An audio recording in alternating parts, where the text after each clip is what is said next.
right, y'all. What's good? Hope everybody's well. Let me see here. Yeah. All right. In here, trying to get it in. I apologize for the little time away. Shout out to Gunmetal. What's going on? Gaming Wolf. What's up? Charles Franklin. Right. Most Fet. What's going on? Guy. Urban Naturalist. What's happening, man? Collector. Good day to you, Mark. Appreciate that as usual. Shout out to Malika. Brandon. What's going on, y'all? Like, share, subscribe, join, and donate. Y'all know the deal. We can keep these channels going and do what we got to do, because the industries are starting to really try to shut down, it seems, on some of your favorite content creators. So, we got to make sure we stay in support mode. Let's see here. Always some little things go wrong. All right. So y'all see the deal there. You know it. Hit up the Patreon, hit up the Cash App, hit up the PayPal, hit up the Venmo. You can become a patron of the channel on Patreon and support both the Onyx Report here on YouTube and the Institute for Black Male Studies. Or you can become a member right here on YouTube. And just click the subscribe button. Make sure you click the alert button so you get notification about everything I'm doing, anything I'm doing. And become a member of the channel on YouTube. Shout out to Dark Power already for the Cash App. Much appreciated. You know what I'm saying? And just so I don't forget, because I usually do, make sure you guys check for the book, Solutions for Anti-Black Misandry, by yours truly. You can get that on Amazon. You get it on Routledge. You pretty much get it wherever you get your favorite books. Please make sure you do that. Again, like, share, subscribe, join, and donate. And I only say this at the beginning because I'm not going to say it after that. So I just got to get it all out and hope to remind folks to do so. For those who are coming through early with the support, shout out to you, Brandon. Appreciate that.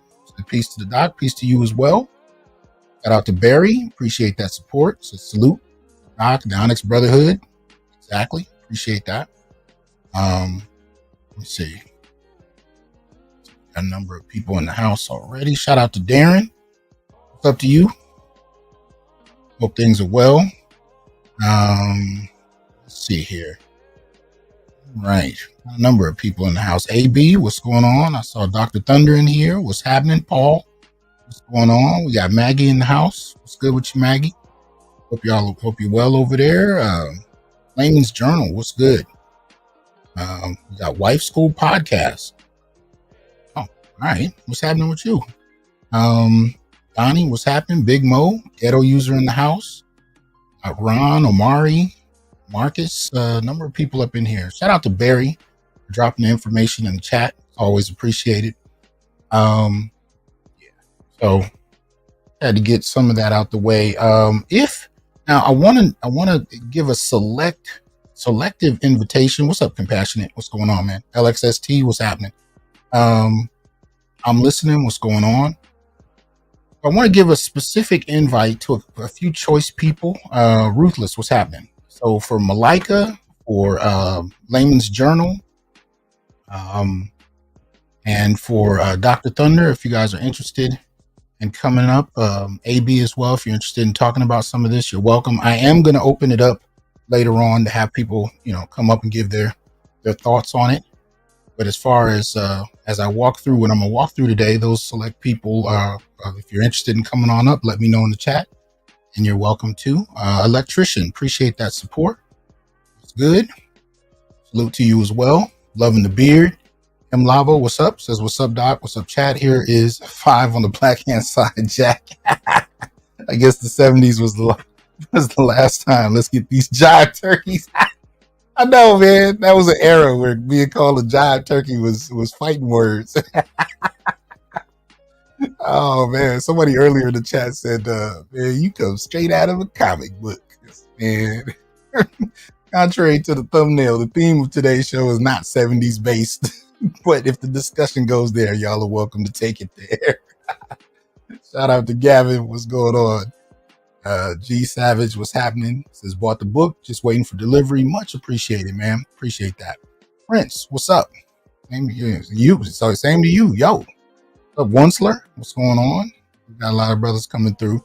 So I think this is a subject, folks might want to delve into. And like I said, what I'm planning to do, we can get that done, and we can still, get into some of the things y'all are interested in.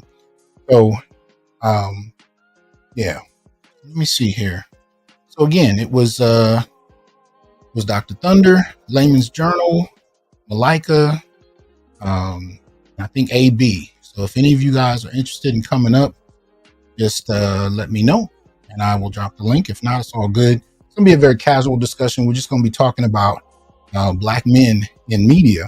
And again, we're looking at our collective image and what some of the things we would like to see going forward, some of the things that we might motivate each other to create if need be, but definitely support when given the opportunity.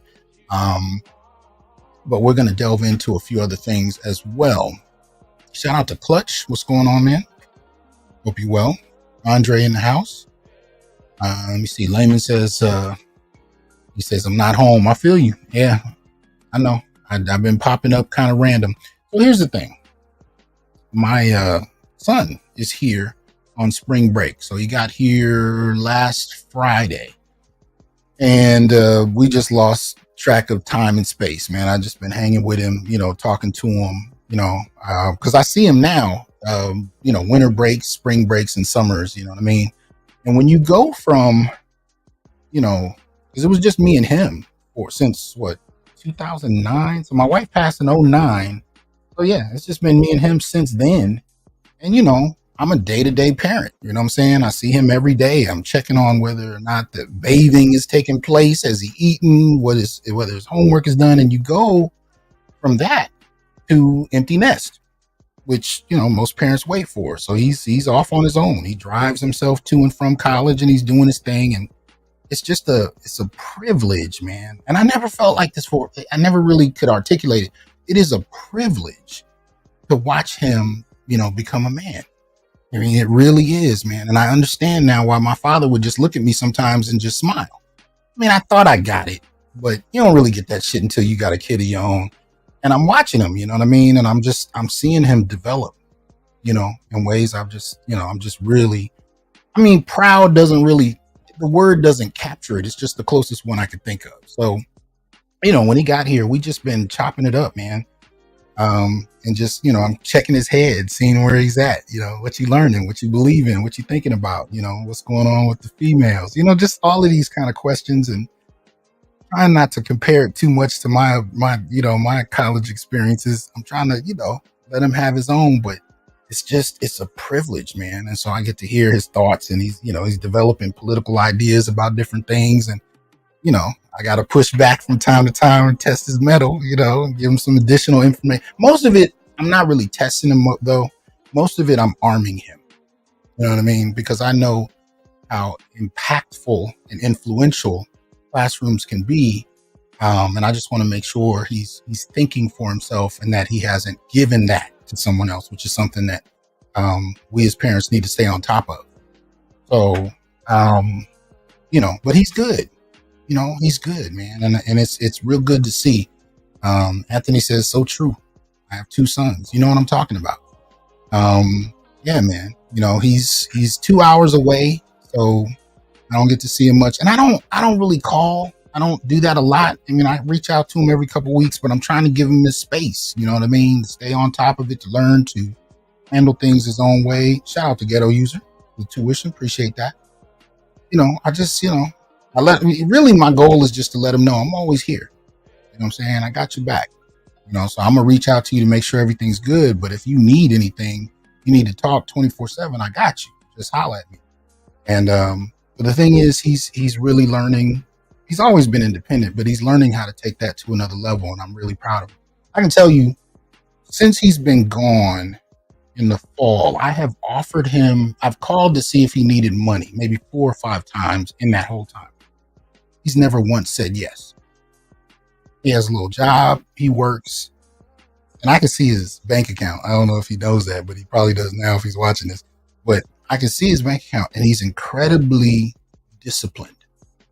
Incredibly disciplined, and how he spends his money, how he budgets it, how And so he's never once said, yeah, I need money, Dad. Can you help me out? Now, I have no problem doing it, especially because I know the kind of young man he is. But he's actually taken it upon himself to not ask for much. I want to make sure that nothing's going on where he might hurt himself. You know, if there's too much pride, I want to check that. But that doesn't seem to be the issue. He just really wants to make sure he stands on his own. And again, I can't do nothing but respect it. You know what I'm saying? Because I'm gonna tell you now, if anybody called me an undergrad and offered me a damn thing, I was taking it. But man, he's good. And so I kind of, I've been wrapped up with that, this last few days, and I didn't mean to leave my audience hanging. I even had some brothers in some of the comments on older videos like, when's the next video, Doc? Where you at? I'm like, I'm sorry. Lost it a little bit, checking on my son. So anyway, that said, all is well. There's no emergencies. I didn't disappear for any, strange reason. But I did do a show a couple days ago with BGS on Patreon. We did a review of the film Shirley. Now, Shirley, of course, is about Shirley Chisholm, first Black woman. We colloquially know her from, being the first Black woman, first woman to run for president or whatnot. So we did a review of it. Now, I can say I didn't really like the film for a variety of reasons, but, Regina King, I've been watching her since 227 back in the 80s. I'm a fan of Regina King as an actress. This particular character I'm not a fan of politically, and that's kind of why, there was some pushback from me and definitely BGS on the film. It was a feminist film, so, now we are, in terms of anti-Black misandry, feminism and anti-Black misandry tend to go hand in hand. And this, the weird part about it is it doesn't really have to. That's the thing about it. They take a lot of pot shots at men when they don't really have to. If you want to big up women, go big up women. That doesn't have to be synonymous with attacking Black men. But when it comes to Black feminist projects, they cannot separate the two. You really can't. There's always a dig. There's always something happening that we actually have to kind of respond to. Shout out to Wrench Turner, paying my Black male advocacy tax. My words are all over the place today. Shout out to Chaos Rain. What's good with you, man? Rogish, what's happening? He says, it's to be able to speak to your son as a man has to be one of the biggest privileges for me. Man, I'm going to tell you, man, in my humble opinion, probably the greatest gift I will ever experience is to see my son be able to stand on his own 2 feet as a man and take care of himself. You know what I'm saying? I mean, I let him know I'm always going to have your back. But to see him to see him able to stand on his own, I can't. I just, man, shout out to Charles. What's good with you, man? Shout out to Black Lion Security. I saw the pics on Facebook. Y'all are looking fierce. Look like y'all was on the job, man. Congratulations to you. But yeah, so that's the goal every father has, man, to really get your sons to manhood, because we know for Black men, that's not a given on a variety of levels. I'm not just talking about getting shot up in the street or something like that. You know what I mean? It really, there's a number of things you can experience that can break your spirit long before you catch a bullet. And so we have to be on guard on so many levels that I know how privileged I am to be able to see my son reach manhood, and do so with confidence, do so, with some substance to his spirit. And so I'm starting to hear him be passionate about different things. And I'm just like, yeah, that's what's up. Whether I'm into those things or not is irrelevant. Just seeing him gain that is, man. Anyway. So yeah, we reviewed Shirley. And one of the things I do every time I do a Patreon review, which is once a month. So if you're interested, you can join Patreon, and for the $10 a month or above levels, you can get access to live views and of course replays where we're covering films. And we've been doing this the last few months, 3 or 4 so far. So we're doing at least once a month, and you have access to all those. So just make sure you get the $10 or anything above, and you have free access to that. Well, not free, but you know what I mean. You have access to those, and you can interact. You can even come up on the panel as we discuss the films and all that good stuff. So like I said, this week we did Shirley, and what I do after we kind of talk about the films is I bring up the ONYX Media Test. Now, for some of you who don't know, shout out to Andre. I hope you enjoyed this recent time with your son. Man, I always enjoy it. I always enjoy it. And I'm loving it. So thank you for that. But one of the things I developed a couple of years ago was what we call the ONYX Media Test. And it was inspired by what's referred to as the Bechdel test. The Bechdel test is basically a test that feminists came up with to assess whether or not a film was, fundamentally sexist, how it represented women. And so based off of inspiration, and it wasn't any particular point to the test that inspired me more than the fact that the test existed. That's really what it did.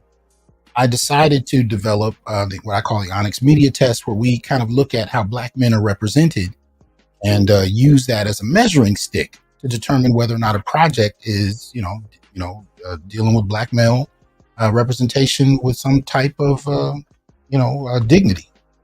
And shout out to Asher. So the Patreon was good. I like the brother who plays Shirley's husband. I can see him playing Garvey. You know what? Yeah. I don't know if he has the acting chops or anything. I've never seen him prior to Shirley, but you're right. He looks dead on like somebody that, could look like Garvey pretty easily. That's a good catch, Asher. I agree. So anyway, shout out to Clutch. Says apple don't far too far from the tree. That situation will work out. That's, man. Yeah, I'm hoping so. So let me say this. So the ONYX Media Test, I think maybe a few weeks ago, I posted it for the first time on my blog. Prior to that, I only, kind of covered it on my show here once or twice. So I put it on the blog and I recently updated it a little bit. And so what we're going to do today is we're going to walk through the ONYX Media Test and we're going to talk about a few examples in relation to the things we need to be thinking about. And then, I'm going to call some of y'all up if you feel like coming up and talking about the kind of things you guys would like to see as it relates to Black men in media, right? Let me go ahead and bring this up. I also put the link for this, or I will in a second, in the chat. And you can see that I used the Spider-Verse image, to kind of kick off the piece. And I did that on purpose, right? Because for the most part, I thought Spider-Verse, both films, have actually represented Black males well. Anything I say, that in terms of it being represented well, does not mean the film is perfect. I'm not arguing that by any means. We can nitpick about a million things, but overall, for me, is it the kind of film that I can take my son to and we can have something to talk about? That kind of thing kind of enters my mind. And when it comes to Spider-Verse, I got to say Spider-Verse was probably the first film where I saw my son as a young man, little boy, puffing his chest out, watching the film in the theater, like feeling a sense of pride. It was kind of what I saw little girls doing when they saw Princess and the Frog, right? But the weird thing about it is it was the only film that my son had that response to, because there weren't a lot of films about Black boys being heroes. So, just to kind of put that into context in terms of why it's there at the top of the article is because that film did well in terms of the ONYX Media Test. So you can see there, it says, inspired by the Bechdel-Wallace test, the ONYX Media Test is a test to measure the quality of representation of Black males in television, film, narrative, visual, online content, and other fiction. It questions whether a media production has at least 2 Black males in it, who? And it starts from there. So we're going to walk through some of these and just kind of talk about what we see. So the first one, right, is an image of Kevin Peter Hall as Predator. And then an image of a Nigerian brother who played the first Alien. Now, both of these brothers have passed away, sad to say. Balaji Badejo and Kevin Peter Hall. I probably butchered the name. My apologies. Those two brothers, I do believe, have both passed away. Very tall actors who played 2 of the most, well-remembered aliens in media. But this relates to the very first point. The very first point on the agenda is, do they dress and look like everyday Black men, not as aliens, pet animals, so on and so forth? Now, I'm not saying brothers shouldn't play those roles at all. I enjoyed both of those and many others. That's not my point. But I am saying, can a film actually have brothers just in there, or do they have to be aliens, or do they have to be something other in order to even be present? And although there are other projects where we could talk about that, and feel free to drop your thoughts on that in the chat. And of course, when I bring you guys up, if you have any reflections on any of the points we're going to go through, feel free to bring them up so we can talk about it. But at a certain level, I do want to know, do they have a problem or is there an issue with actually just having black men on it? And of course, I'm not suggesting that Alien or Predator did, because they had, Predator had Carl Weathers and Bill Duke. Alien had, oh man, how am I blanking on the brother's name? Man, y'all know who it is. I don't need to look it up. Y'all know who it is. Who's the brother in Alien who actually plays a member of the crew? Somebody please remind me when you get a chance. But that's kind of the first point, the first question. And what we do in my film reviews, and I'm going to actually start doing it. Yeah, thank you. Thank you. Yafet Kodo. Appreciate that. So one of the things that I do, and I'm going to start using this in class, I haven't actually used it in my classes yet, is we're going to start scoring them. So every time we ask the question, they'll either get a 1 or a 0 based on whether or not the question is in the affirmative, right? And that will determine whether or not a film does well in this test. Charles S. Dutton, thank you, Paul, but Charles S. Dutton was in like Alien 3, I think it was. I was actually talking about the first Alien movie. But to your point, they've actually had strong black men, at least in the first 3 or 4. Well, actually, man, as I think of it, it's even when you mix it with the Predator franchise, they've had some strong brothers in most of the Alien films. They really have.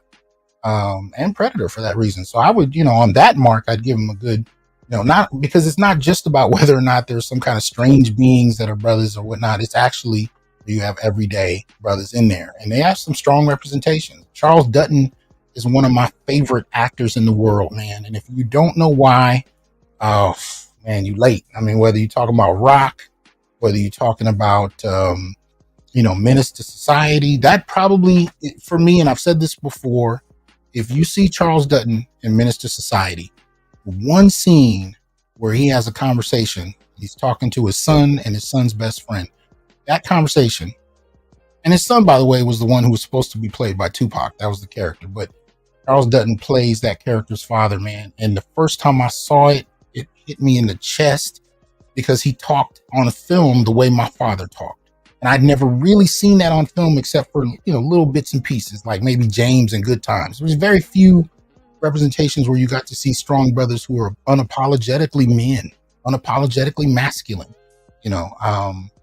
and so, I like to see those kinds of representations there. So Charles Dutton, if he's in it, he already got me curious. I like Bill Duke. I like Carl Weathers. Rest in peace to him. I liked a lot of the brothers that I saw on these film projects, and some whose names I don't even know, but I like them as actors. Beastly Nerd, what's good? Appreciate that support. He said, what's going on? I might need to speak with you in private on some professional advice as it has to do with my work, juvenile probation. When you get a chance, holla at me, man. Go to my website, thasanjohnson.com. At the very top, you'll see my email address. Go ahead and use that. Email me, and we'll hook up. Right? Let's see. So let me get back in here. So that's the first one, right? I'm not against brothers being aliens or anything like that, but I just want to make sure we're not limited to that. Can black male humanity actually be put on display? Right. Second point. Are they criminals for reasons that have nothing to do with the story? Right. So that kind of speaks for itself. I mean, sometimes we see these kinds of images and whatnot that pop up in films, and they don't even really have a purpose, at least overtly so. And so, that's one of the things to kind of think about. Yeah, Barry, Sergeant Apone was a boss. And that brother passed away too. I had to look for him a couple years ago because I didn't see him in any other films. Turned out he had passed away, but that brother he was crazy.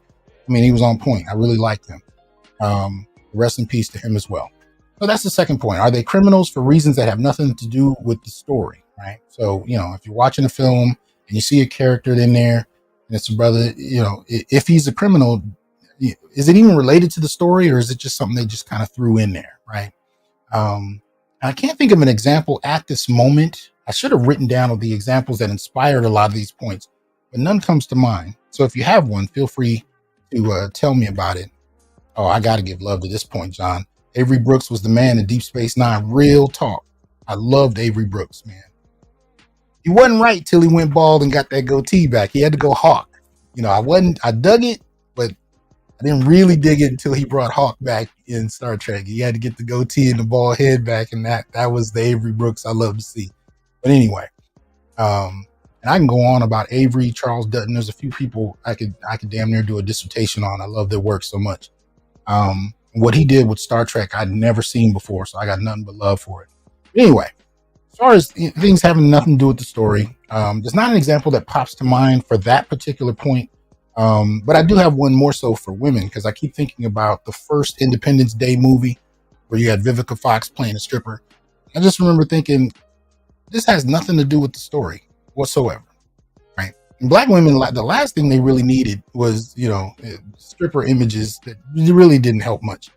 It was really on par with, being a bank robber or liquor store robber, for no reason. The story, everybody else in it is a lawyer and a doctor, and they're just chilling and having relationship issues. And then you got a brother in there knocking over liquor stores.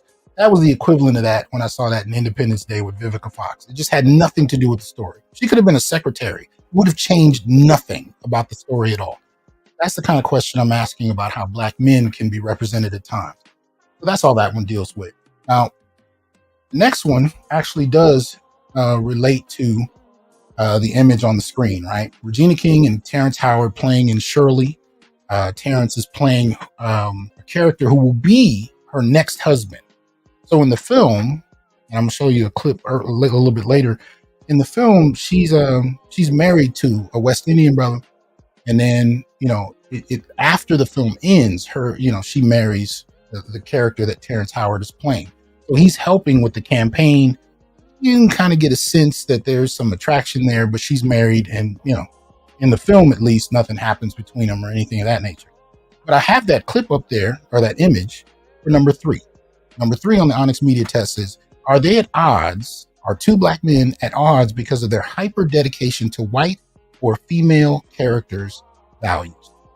Right? And in this film, you actually see multiple men fighting for her approval. And this is a trope that used to be, when I was a kid, it used to be something that was just about really white characters. Like, you would see Black characters that would just be jumping head over heels to appease white characters for no apparent reason. But in the last couple decades, we've seen the same type of filmmaking, storytelling around women, right? And one of the things we notice that men now have to defer to women. They have to compliment women. Most of the time you see these projects, even cartoons, people all have to stand around in awe at her brilliance and power. And, the Mary Sue thing is ridiculous. One of the things we notice with the Mary Sue thing is you'll have women who just are more powerful, smarter, more capable than everybody simply because they exist. But the other thing we don't talk about is how the men at some point, and sometimes multiple points, all have to stand around in awe of her brilliance and her capability, and how they can never do what she's doing. And this particular point deals with whether or not you have multiple Black men who are at odds with each other over trying to appease a white character or a female character. And I do believe in this film, Shirley, you see that in many instances. That's why I chose the image there. So as you're watching a film, is that something you see? Do you see characters competing with each other for the affection and the approval of, a white and or woman character? Donnie says Finn in the Star Wars sequel trilogy. Exactly. No rational reason why he was, so supportive and went on this huge quest with her. If anything, at the beginning of the film, his desire was to get to the other side of the galaxy. One look at her and, the next 3 movies, he's following her around like a puppy. It doesn't make sense. You got to at least give the character the dignity of having a reason for doing what he's doing. Now, technically, this point, number 3, deals with, whether or not, you have multiple Black male characters at odds with each other over the central character, which would be Rey in that example. But your point still stands. These are the kind of characters we're used to. Again, it used to be something we saw with white characters. Now we see it with female characters as well. And so all the men have to stand around and be, in awe of her bravery and strength, and that's supposed to mark us as good men, right? Because we honor her power. But it's more than honoring, right? It's actually a damn near kind of worship. That's one way, right? And it's usually not reciprocated, by the way. And that goes for Star Wars as well. The next point, number 4, do they acknowledge each other peaceably, even as enemies? And this is an image of Lawrence Fishburne and Clarence Williams III from the movie Hoodlum. And they are on opposing sides of the gang war that's about to jump off. Dutch Schultz on the right. Man, I wasn't planning to talk about the film, so forgive me, but you see the multiple characters on the other side of the table going back and forth, and Dutch has his lieutenant Clarence Williams III on his team, and of course Lawrence Fishburne playing Bumpy Johnson, and they actually have a couple of back and forths throughout the film. They're enemies; they're on opposing sides of the issue, but there's a kind of respect that they extend to one another despite their position, and they end up strategizing at the end, to take down Dutch. So it's an interesting kind of thing, and I don't see it often, which is why I'm using some of these images to kind of stand in and help us kind of, appreciate some of the nuances and subtleties. But here you have two black men who oppose each other, based on the story they're dealing with, but they deal with each other relatively peaceably. Now, there is a point, where Bumpy puts a knife to his throat, but that's actually explained well in the story. And at that point, Bumpy's cousin had been killed by Dutch's people. And, so what you have is Bumpy kind of running up on Clarence in the hallway and putting a knife to his throat. And he says, "Did you put hands on my cousin?" And Clarence's character says, "No." And he asks him one more time. He says, "No, I didn't touch him." But he says, "But at the same time, we both got blood on our hands," because they're both gangsters. And at that moment, Bumpy runs off. And I thought that was an interesting exchange because they're enemies.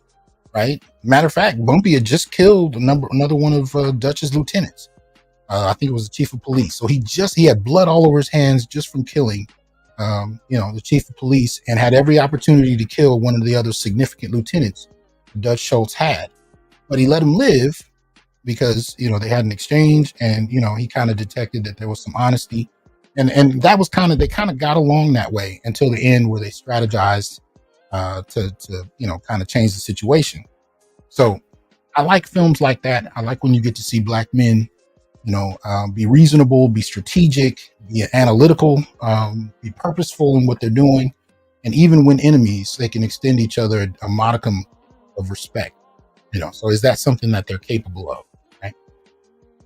I know I'm fumbling some of the names and stuff because I wasn't planning to go through the films, but I do recommend, if you're curious about anything I'm talking about with these films, go watch it for yourself, see what I'm talking about. All right. So number 5, are they represented as human beings with backstories that inform their behavior and portray emotions other than anger, including vulnerability? Now, what you see here is a scene that was apparently a deleted scene from the film Creed 3. And I'm going to play it, but I'm a little saddened that they cut this film, because this clip, because I thought it was really good. So here you have, the son of Apollo Creed, the son of, Apollo Creed's trainer. Again, I wasn't prepared with the names, but I should have been. Anyway, they're having a conversation after the death, I believe, of Adonis's mother. That was Felicia Rashad's character. I think that's where this scene fits in. And so I'm going to let you guys listen to the clip itself. Now, keep in mind, I'm not showing any images or any video from these clips that I'm going to play tonight. I just had to put up some images for it so I don't get hit with copyright. But here, check this out. This is the scene, a deleted scene from Creed 3. Here we go. Surprised you're still here. Well, where else would I be? If our dads were still alive, they'd be saying, now's the time for us to stick together more than ever. All y'all got left, and it's true.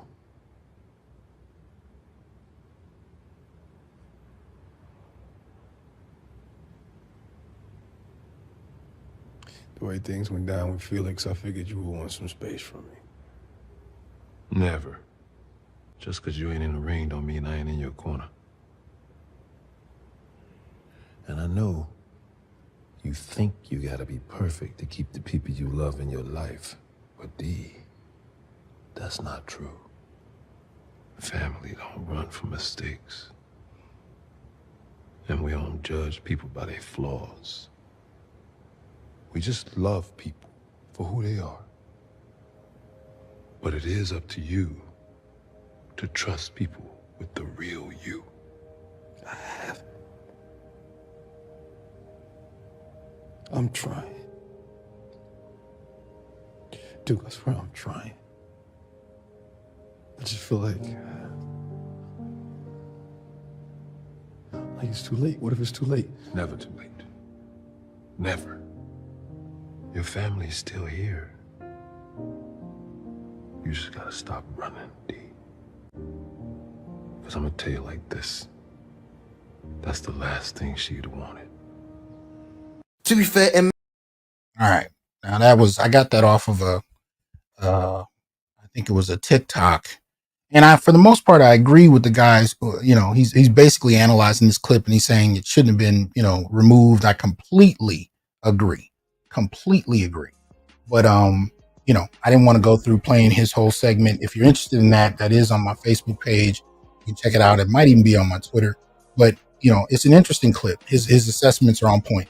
But the point I'm making here is that you can see with these two characters, they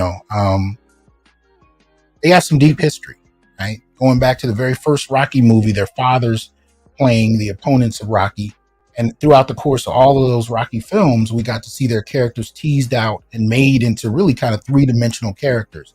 They were human beings. They weren't just the adversaries to Rocky. They became essential characters to the franchise in many respects. And to see them have sons who grow into men and have, these kind of dialogues. And I credit Michael B. Jordan with this, because this particular film, Sylvester Stallone was not in support of, although I think it had more to do with the ownership rights. I don't think it had anything to do with the script. And if so, I don't think it was super significant. But my point is that I think Jordan had some good dialogue here, had a great scene, but why he cut it, I completely disagree with that. I think it brought a whole nother dimension, because in the film, Donnie's wife keeps trying to get him to emote and to speak out loud about what he's feeling and what he's thinking. And it really kind of just becomes this tension between them the whole time. And I think that's a lot of how media kind of interprets men, right? And what we're thinking and feeling. It has to be articulated in a way that women can digest before we're considered good men. But I think what this scene does is it highlighted something that men know about, but we never really or rarely get to see on screen. And that is, how brothers, we engage each other, right?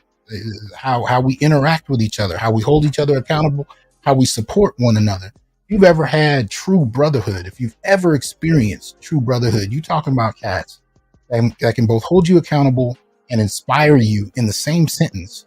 It doesn't have to be a screaming match. It don't have to be a fight. That's that Hollywood shit where the only way men can be express themselves is in these one-dimensional kind of presentations. No, I've had these conversations with brothers. I've checked brothers lovingly, and those brothers have lovingly checked me back when I was out of pocket. You know what I'm saying? But none of it had to be done with hostility.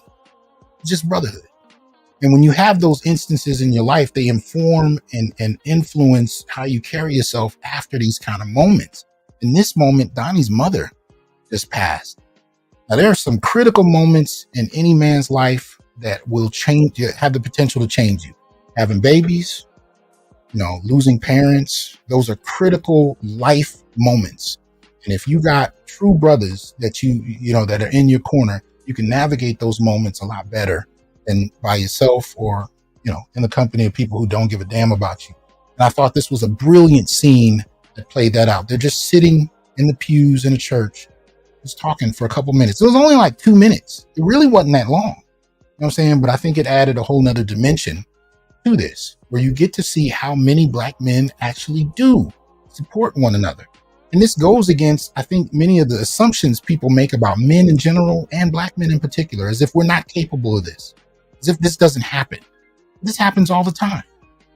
Brothers do this all the time with each other. And yet it's rare you get to see it in popular media. So, in terms of the ONYX Media Test, do you have black men who can be presented as human beings that have backstories that have informed their behavior, right? These two men are two sons of critical characters in the franchise and have known each other or dealt with each other for years prior to this.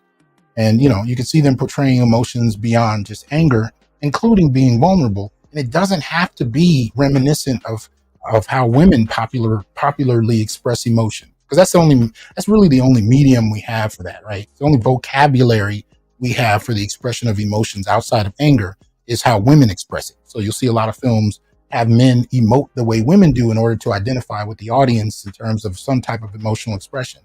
But, a lot of men don't, that's not how we function. And you rarely see that gotten right in media. Shout out to Black Uru. I ain't seen you in a minute, brother. I hope you well. Says, wouldn't surprise me if one of the producers didn't like the scene. And since it was MBJ's directorial debut, he relented.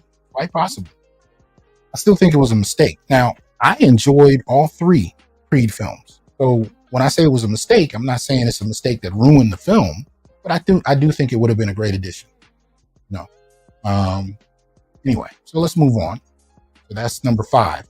So from here on, it says, although the rest of the list still can be used to question the representation of 2 or more black males, in a project, points 6 through 11 can also be used to address projects with single or multiple black male characters. So going on to the first one, the 6th one, excuse me, the Stephen Effect, right? Calling it the Stephen Effect. Is there a character who has demonstrated will, intellect, and choice as self-defined characters with his own self-directed purpose?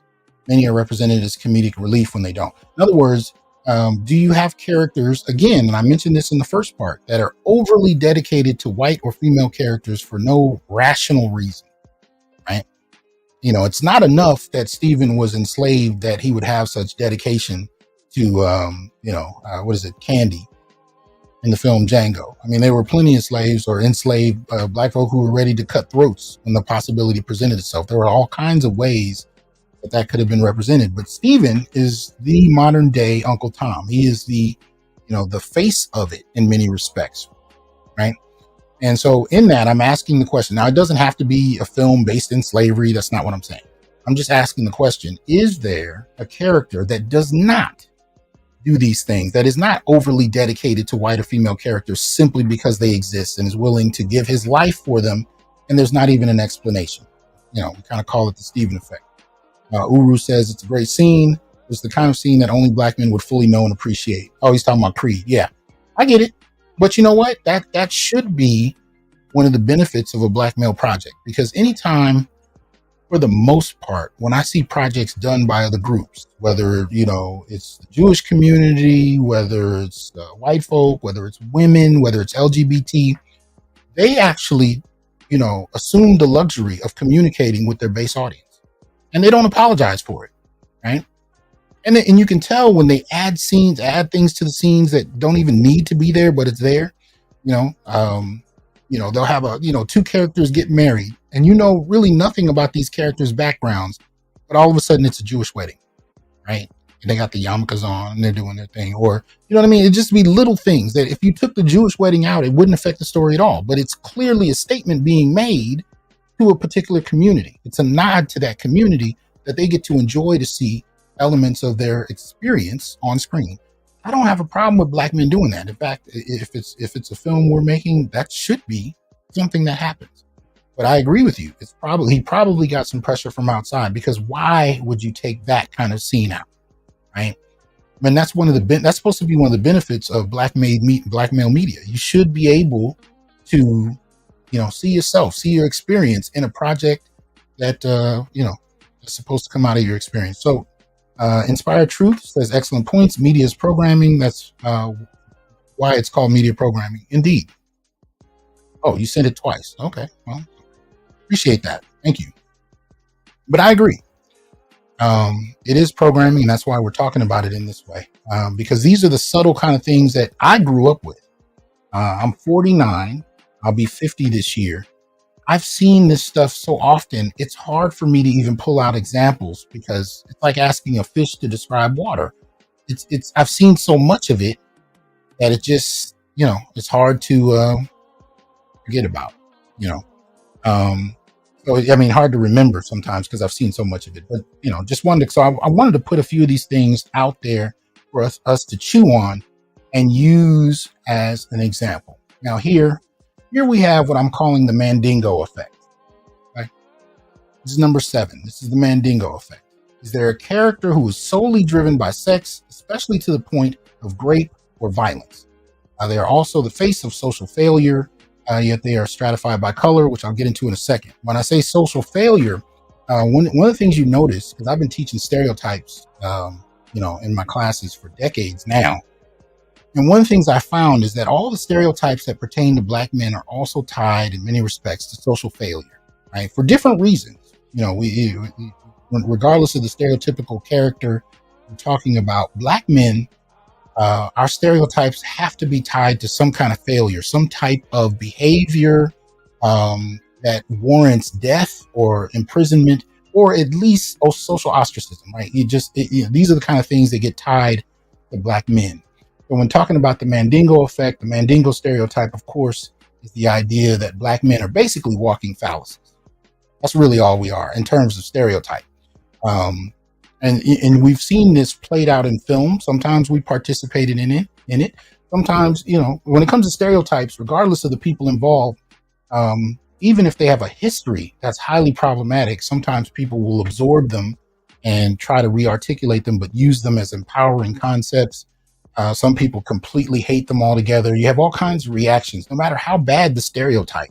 You have people that internalize them and find ways to hold them and make them true, and then others that refute it with everything they have. So there's all kinds of reactions to these stereotypes. But when it comes to Black men, one of the most prominent stereotypes, along with the Uncle Tom, is the Mandingo, because that in American culture is how we've been seen as purely sexual beings, incapable of reason, incapable of intellect, purely driven by a lust, but not just lust, a violent lust.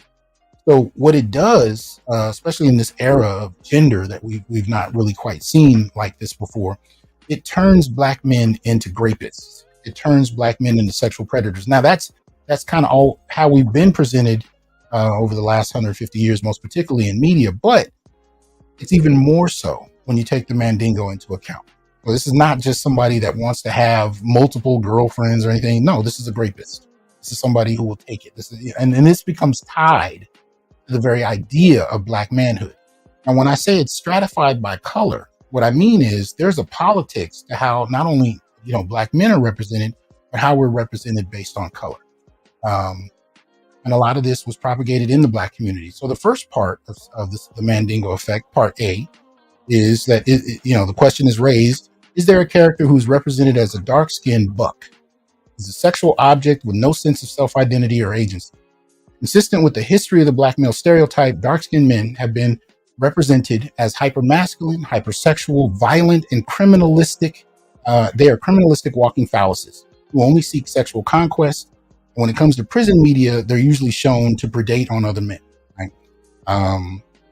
Such men are also represented as more, quote unquote, authentically Black in contrast to their lighter skinned counterparts due to their behavioral dominance, right? Being bullies, being confrontational with everybody they run across, right? Violent tendencies and the capacity to impregnate women and leave them and their children for really no reasons, not even just selfish reasons, but sometimes reasons that aren't even articulated.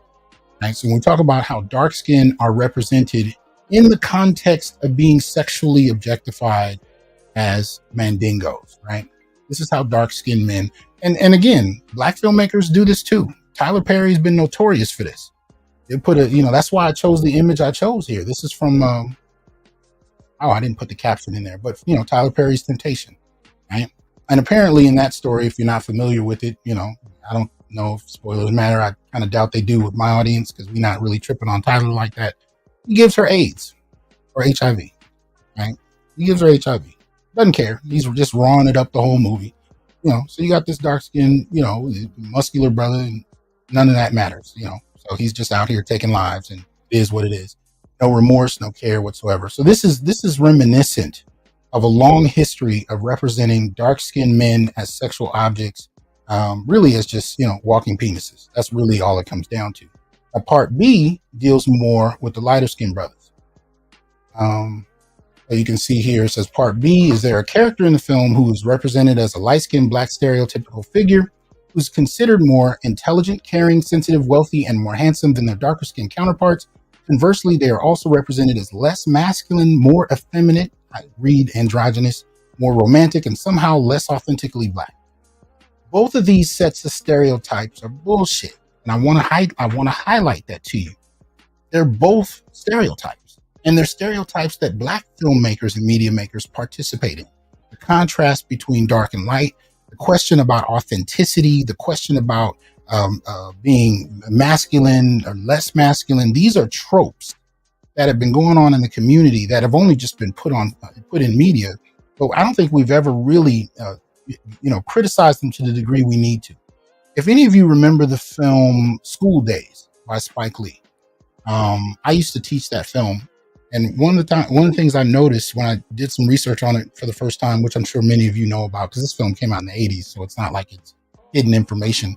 Spike had this contrast between the dark-skinned characters and the light-skinned characters. But what he did to inspire the acting or to promote the intensity between the two is he actually treated the actors differently. He put the darker-skinned actors in worse hotel conditions with worse quality food. He put the lighter-skinned actors in a nicer hotel situation with better quality food, and he let the tensions that already exist in the black community come to a head. And so there's a fight scene that jumps off in School Days that actually is a real fight that Spike just let the camera record, because those tensions were bubbling right under the surface. I mean, you had actors and actresses trying to leave the set and go home and quit. Some of them were in tears. Some of them were traumatized by different things, because these are old tropes. We can go back to great-great-grandparents and hear these conversations. There's still conversations to this day. Like watch when your elders walk in the room when a new baby is born and listen to the conversation. Skin color, eye color, hair texture. These things are still very much alive, these tropes. And so it's not an accident that they play out in our media, but we need to be conscious of it. And especially as it relates to men. Because what I think feminists have done in the last number of years is they've taken this conversation about color and they've linked it to femininity and womanhood, and they've made it about that. But it's not limited to them. This has been going on with women and men. This is not new. It's still happening, but there are times when it reaches a crescendo and, people can get hurt behind how these ideas are represented. So you see, sticking with the Tyler Perry theme, Shamar Moore's character, and I forget the name of the film. I didn't really care to remember it. I know most of my listeners and readers already know we witnessed this years ago, but you see the contrast. So Tyler Perry, is known for popularizing old stereotypes rather than kind of breaking them down sometimes. But yeah, so this is kind of what that plays out to. And so either whether or not they're being sexually objectified as light-skinned black men or dark-skinned black men, it's still sexual objectification. That is not something that women have cornered the market on. As a matter of fact, black men are really, when it comes to sex, we're probably the most sexually objectified group, right? The problem is it's been so normalized, nobody considers it an issue. And I'm not, that just is what it is. So again, when I use the term walking phalluses, that's what I mean. That's how we're perceived in many respects. And it's perceived that way even in relationships. Now, here's the irony. I used to, when I was coming up, guys would talk about white women who would sexually objectify black men, right? Playing out slave fantasies in the bedroom or whatever. And that does happen. I'm not saying it doesn't. It absolutely does. But the weird thing about it is it even happens in black relationships. We just don't call it objectification, right? When you listen to some black women talk about black men in regard to phalluses, it doesn't sound a whole lot different than the way some white women used to do it, even during the slavery era. It doesn't sound a lot different. Black men are reduced to penises even in that context, even in contemporary black relationships. How black men are described and defined in terms of their value often is reduced to their penis. It is what it is. Shout out to Malika. Says the Mandingo stereotype is so prominent in American culture, it's on par with the dumb blonde, especially in reference with sexual objectification. That's the thing. We don't consider, and thank you, AB, Diary of a Mad Black Woman. Appreciate that.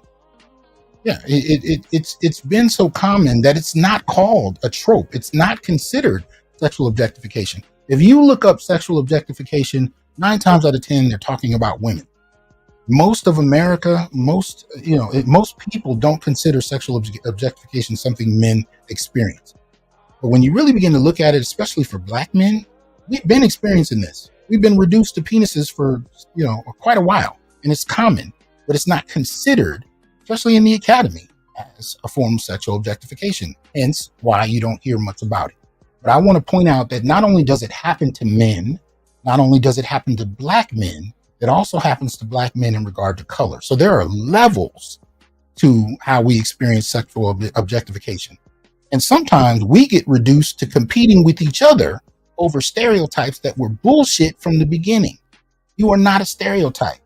If you dark, you dark. If you light, you light. It is what it is. But when you actually take those stereotypical ideas and you allow them to graft onto you or whomever you're looking at in a film, and you actually take them as a form of truth, now you got a different level of representation going on. And we got to be the ones to call this shit out, because don't nobody else care. We got to be the ones to do it.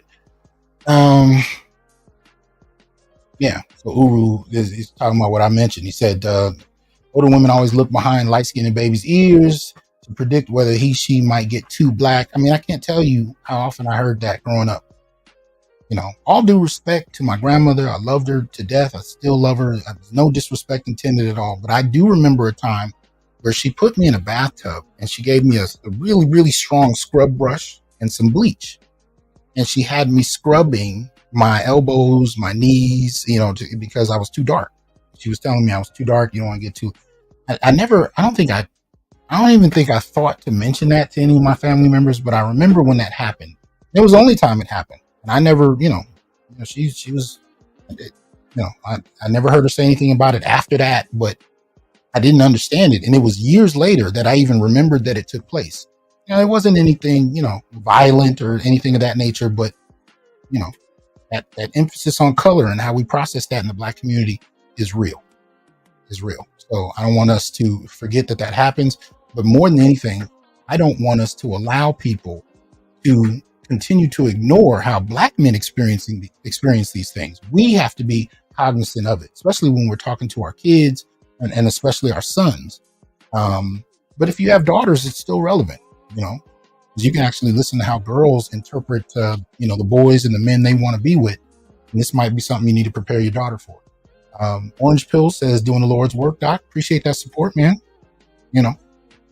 So, Uru again says, I think black women can be worse because black women are much more likely to be very publicly denigrate black men whose equipment or performance they deem to be subpar. That's what I'm saying. Now that's something that I've seen men experience in general, but black men, we're linked to, conversations about the phallus. We're measured by it. Our value is often determined by it.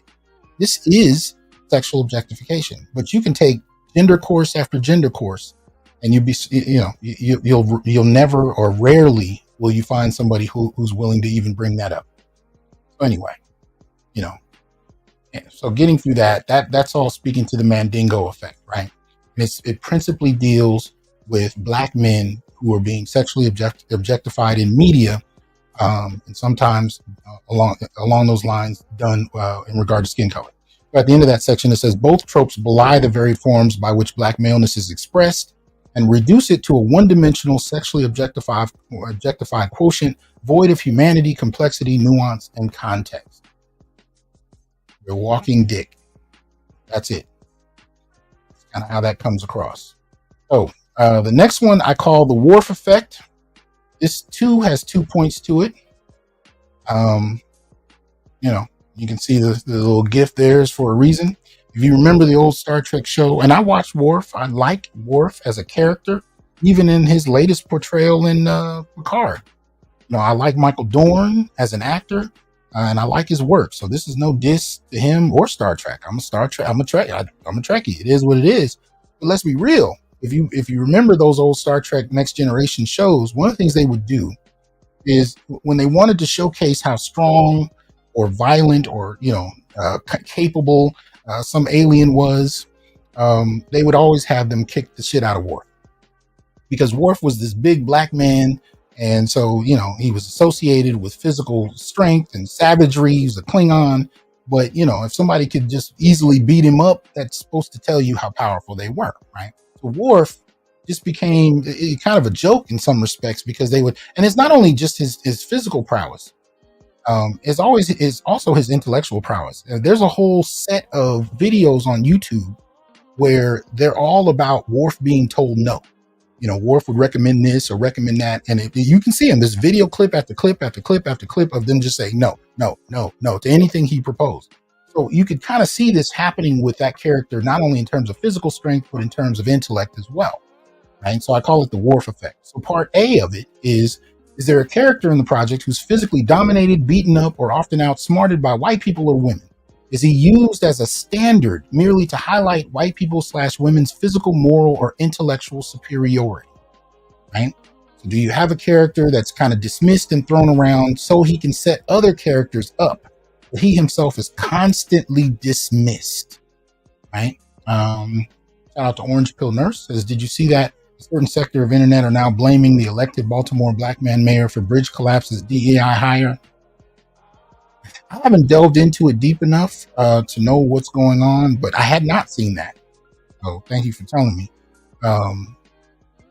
Ingamar Sankara became a YouTube member. Shout out to you. Welcome to the Onyx Brotherhood. Thanks for that. Cousin T-Tall, what's good with you, fam? Good to see you, man. It's so true, Doc. The light-skinned men being sultry jokes run deep. Right. And those are dehumanizing in many respects. Anyway, so let me... all right. You see, Malika says a big angry black man, but he's a punching bag for the Federation and other alien races. Exactly. And I chose this clip. I think this was one where Deanna Troi was, she was possessed by some alien, but the imagery alone, in many respects, some studies have shown that in terms of how the brain operates, we don't always remember in media. We don't remember the particular stories, but we do remember some of the images. We remember the imagery. And so when you see this slight, buck 05 white woman throwing this grown, huge black man across the room with barely a flick of her wrist, these kind of images they go back to what was stated earlier in one of the commenters in regard to programming. They program, especially young people, to kind of become more and more comfortable with these ideas. Right? There are no gender differences of significance. Anybody can catch it. Everything is the same. We're all reducible to, just being human beings, so on and so forth. And what that does is it really kind of denies male humanity, and particularly black male humanity. Right? When you see enough of it. Shout out to Donnie. Says they just introduced Anissa in the Invincible series on Prime Video. Imagine if they made her black in the show like Amber. Oh God. Yeah. Especially when you get to that critical scene where with Anissa and Mark. I watched it last night at midnight, Donnie, so I saw it. And apparently it's on their second meeting that takes place. So we'll see if the show has, is going to actually show that scene or not. But you're absolutely right. If they show her as black, how would that resonate? That'd be interesting. Let me see. Gavin says the Worf character I can think of is Carl Winslow. Okay.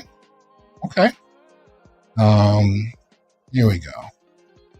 Leica says she was possessed by the alien entity called feminism. Right. Absolutely. So that's part A, right? Worf getting thrown around a lot. Part B, is there a character who's emasculated or emasculates himself? That's deep. Or emasculates himself for the benefit of a white or female character, thus revealing a subservient or inferior sense of self. That's yes, absolutely. You know what? I forgot something. I did forget something. I'm going to go back a little bit, and there's just one last part to the Mandingo effect I wanted to highlight. And it has to do with an experience that somebody had that I think is important. Now, this is a couple of minutes from, I guess, a documentary I did not know existed. And it deals with the artist D'Angelo. So, and really, I wanted to play this before I got into the skin color thing, because I just wanted to talk about black men being considered sex objects and how that kind of can impact some of us. So I forgot to play it. So I'm going to play it a little late, but here we go. So this came, I guess this was the documentary that I didn't know about that I need to go find, but let's see. And hopefully I don't get a copyright thing for this, but here we go. All the women went crazy, wanting to touch and feel on him and pull at his stuff. They will pull his shirt so hard that it would choke him. So we decided we would put slits in the back of his t-shirts. So when they pull it, it'll just come off easily and not choke him to death.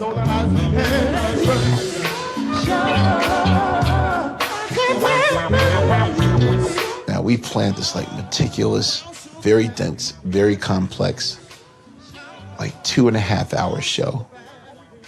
And 18 minutes into it, you just hear like 4 girls, take it off, take it off, take it off, take it off. And 30 girls, take it off, take it off. And then like 160, take it off, take it off.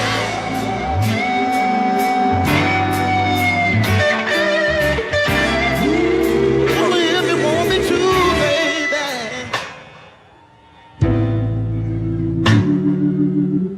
baby. Part of his soul was being consumed. Thanks, Larry.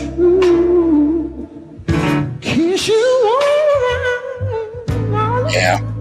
Probably gonna have to pull this clip. If you feel it, baby, let me do what I want to do. The video of Untitled turned into this sex symbol alter ego that kind of grew almost cartoonishly beyond the music. He really had to wrestle with the idea that he's in an industry where not only can that happen, but it had happened to him.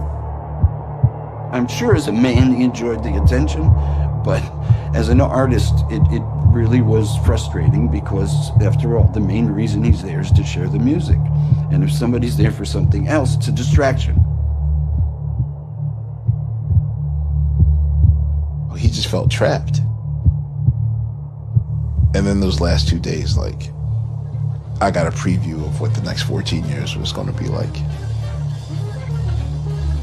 Because then it became. Now, let me say this. When I posted that on Facebook, somebody in the chat had an interesting, kind of response to it. And what they said is that they said they knew him from when he was younger. He used to be, kind of husky, probably more like myself, a little bigger dude. And when he lost a lot of weight, he wasn't used to that. He wasn't used to being seen and treated that way. And so it came at him fast and strong. And I know most of us will say, oh, well, that's good. I mean, it should be a good thing. But not everybody processes experiences the same way. And when you're talking about it, fundamentally what that was still a form of objectification. He had just not experienced it to that degree, right? And so I wanted to play that clip before we got to skin color, because that really wasn't more the point to that one. With D'Angelo, it really was, the reason I was playing it was because him going from overweight to in shape and then sex object was something that he had a hard time managing. He had a hard time processing that. And being objectified is something that women are supposed to not experience. They're supposed to be protected from it. But for some reason, we believe that men should be good with it. But really, when you're talking about different forms of dehumanization, they're going to hit the way they hit.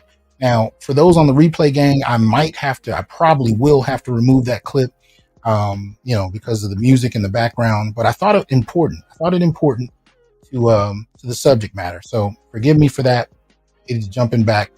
And we are going to jump to another one, as a matter of fact, because we're on 8B. We're talking about whether or not a character is emasculated or emasculates himself for the benefit of a white or female character. Now, this is a clip from the movie Shirley. Now, I took the video out. I added a few pictures. It's crudely done because I only did it in a couple minutes before the show. But, forgive me for the editing, but I did want you to at least hear, and I'll explain it as we go. This is a clip from the film Shirley. It just came out this week on Netflix, and it's about the life of Shirley Chisholm. And there's an experience she has where she's out campaigning, she's running for president, and this white man tries to kill her. He tries to stab her with a knife. Now, her husband is a part of her team. She kind of sees him both as photographer, manager, and security. This is an older, I guess he's got like 20 years on her, I think. He's a West Indian cat. And she herself, is I think she's West Indian as well. But anyway, they're married, and she's a 92. Her ambition is through the roof. He's just a regular dude. He gives up his job at her request to help her with this campaigning thing, but he's kind of out of his element. Now, at the same time, the man she's going to marry next, and this is years later, is already working on the campaign. So both of them were working together along with other men to support her. And as she's attacked, her husband wasn't paying attention at that moment, and so others had to protect her. There's a conversation that takes place. So I'm going to kind of run you through a little bit of that. Hopefully it makes sense. Again, in terms of the way I kind of did the editing, we'll see. But here we go. So this is the clip.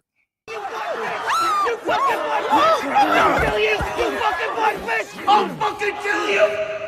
That's him right there. That's the husband. So she goes back to her hotel room. She's traumatized, putting some water on her face. She's by herself at this moment in the room. She's in shock. And her husband comes in a few minutes later. They have a conversation. So you can see her there just sitting on the bed, staring in front of her. Her husband is walking in.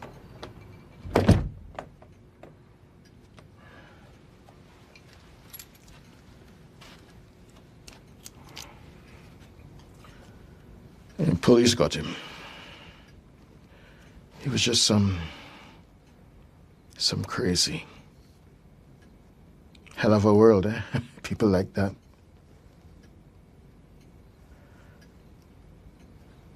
Anyway, police got him now.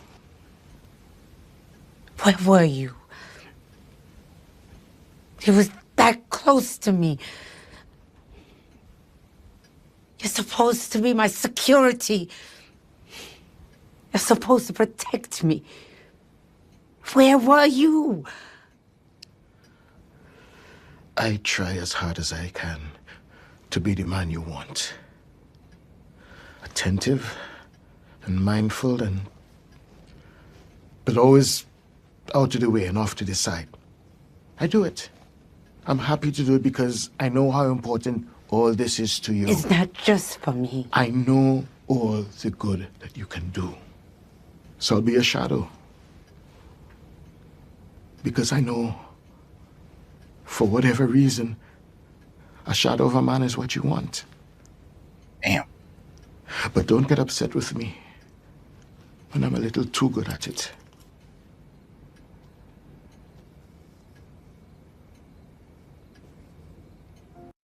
Now, she doesn't say anything after that. That's the end of that scene. And there's another scene coming up that it's very short. And I'll show you why I'm bringing that. I'm playing it for a reason. But I just wanted to kind of highlight that. Just to be clear, we're talking about somebody who's either emasculated or is emasculating himself for a white or female character. This is what he does in this scene with his wife. He lets her know, right? I'm in the shadow. I'm in the background. I do that for you. It's a service, right? We talk about male relationship emotional labor on this channel. This is one form of emotional labor. So he's an older man dating a younger, ambitious woman who wants to be president of the United States. She's in Congress. He's just a regular dude. So he's out of his element. And of course, she wasn't doing these things when they got together. I think she was a teacher. So, he kind of engaged her, with the understanding that most men do, that this is the woman you're dealing with, and this is probably how things are going to stay. But he's out of his element. And so in this instance, he was fiddling with the camera he was working on when everything happened. And it was other men that protected her from the attack. And he was, caught off guard. He was in shock. And of course, she was frustrated at him for doing so. And I've had women tell me about experiences they've had like this, and how after that, not only did they leave their boyfriends or husband who didn't protect them in that moment, even if it wasn't his fault. It wasn't like he got, scared and ran. He didn't even know it was happening, right? So I've seen women leave those men But the men that did protect them, I've actually seen women leave husbands and get with the guy who put hands on somebody who was trying to hurt them. So this is a very deeply primal kind of thing that some women will engage in. But in this kind of film, what we're looking at is a man who emasculates himself for his woman and her interests and goals. And, one of the things, that we could talk about quite clearly that wasn't, the wisdom that wasn't around when I was younger is that you'll be punished for this. The more you kind of emasculate yourself for her, you find that she doesn't reward you for that. She loses respect for you, right? Which actually does happen in this film. So this next scene that's coming up, they jump from this to an interview that they are having as a couple, right? And they're being asked questions about how they see each other as a couple. And I couldn't show the video. I just had to chop it up with some pictures. But there's a moment where they're holding hands in front of the camera and complimenting each other. And then, they no longer hold hands, which if you get to see the actual video, she pulls her hands away. See, this is critical. It's really subtle. She doesn't snatch it away because she's on camera. She's in front of all these people. But there is a point where she pulls her hand away and you can tell that she's lost respect for him. So I apologize. I can't play the video. Hopefully you at least be able to get a little bit out of that. So here we go. You two have been married for 19 years. How would you describe each other? Well, I tell you, I remember a time when she was introduced at a dinner by the MC, and it was very fitting to me that he described her as 100 pounds of nuclear energy, and I think it was very appropriate. Well, I would describe my husband as 200 pounds of patience. My husband is a remarkable man. I can truthfully say that I would not have been able to reach the top unless I had a very understanding mate. That's where she pulled her hand from him after that. And indeed, I know it has been most difficult for him occasionally. Well, I've had to sacrifice quite a bit, but I enjoy sacrificing it for what she's doing. Thank you both very much. Right? So even though he sacrificed his life to help her in her goals, she loses respect for him because he emasculates himself in the midst of doing that, all that sacrificing, right? So we talk a lot about staying on your purpose and working on your purpose and prioritizing your purpose for a reason, because when you do this kind of thing, what men have found, and see, this is the part of the discussion that men are having amongst ourselves, because outside nobody really cared to listen to men's observations, but the reality is men discovered that, especially with the rise of feminism, what feminists would often tell men is, just support us, be with us, stand behind us the way we've stood behind you and everything will be fine. But what men found when they stood behind women requested, we lost respect for them, and often would leave them for the very men that they said they didn't like in the first place. So these kind of contradictions came to a head in many respects, and men have started to operate in response to how women actually act and not just what women say. Shout out to Donnie, says Dr. Manhattan in the Watchmen series. How do you nerf the most powerful being in the universe? Make him a kept black man with a black wife who gets the powers by eating his egg. Real talk. Real talk. I did a review of the Watchmen series when it was out. You're absolutely right. That is another example of a man who is emasculated, right? So this is, you're talking about, part B, as we're on the Worf Effect. The character who's emasculated, which is Dr. Manhattan in the Watchmen series, or emasculates himself, Shirley Chisholm's husband, in the film Shirley, right? And they're doing this often for the sake of the women in question, but they don't get respect, or they don't get love or respect in return.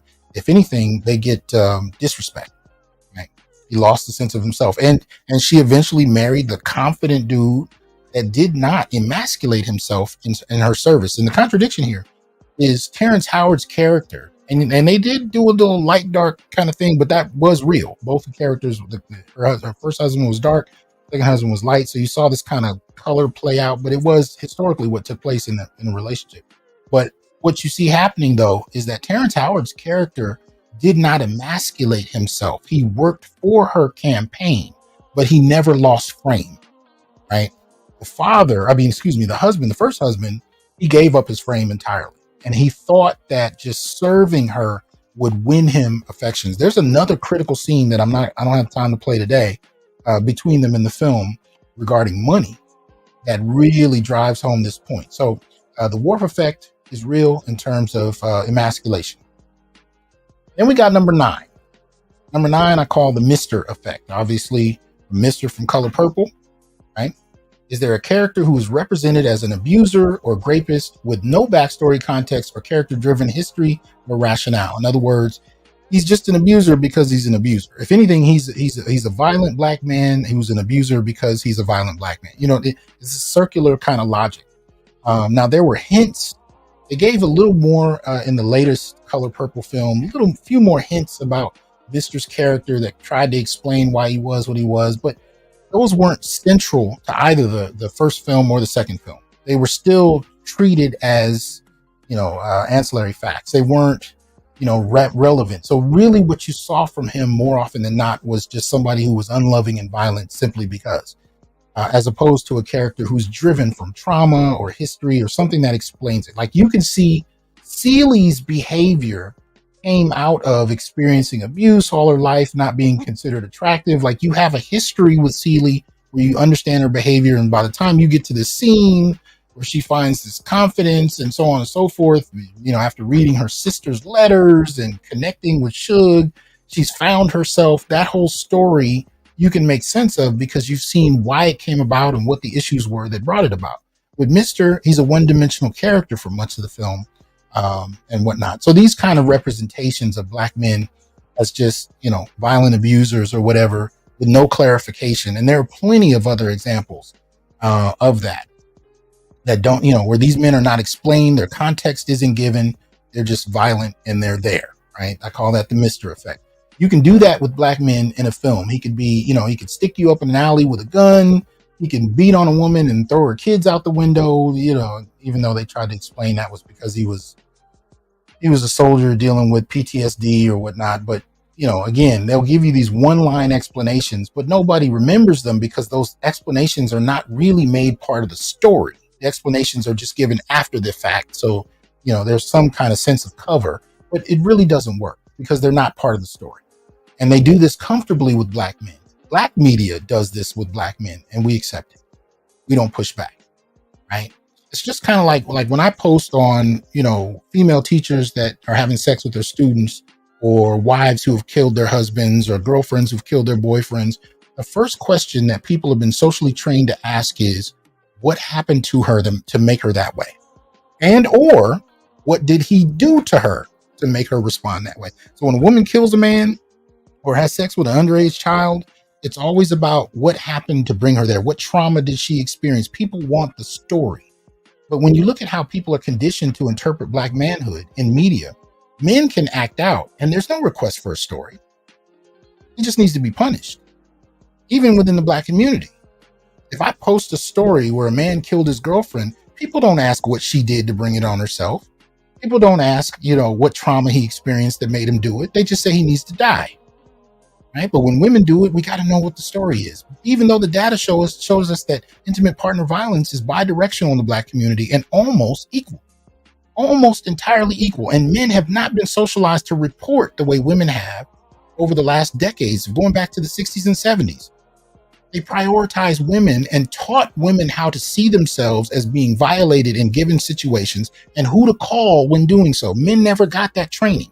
And yet the numbers still run equal when it comes to intimate partner violence, which should tell you how often it occurs, but men don't often process abuse as abuse. Even when I was growing up, older men just told you that's just how a woman is. That's just how women are. If she's hitting you, she's cussing you out, what we would call psychological or emotional abuse, you just take it. You don't consider it abuse. It's just how women act.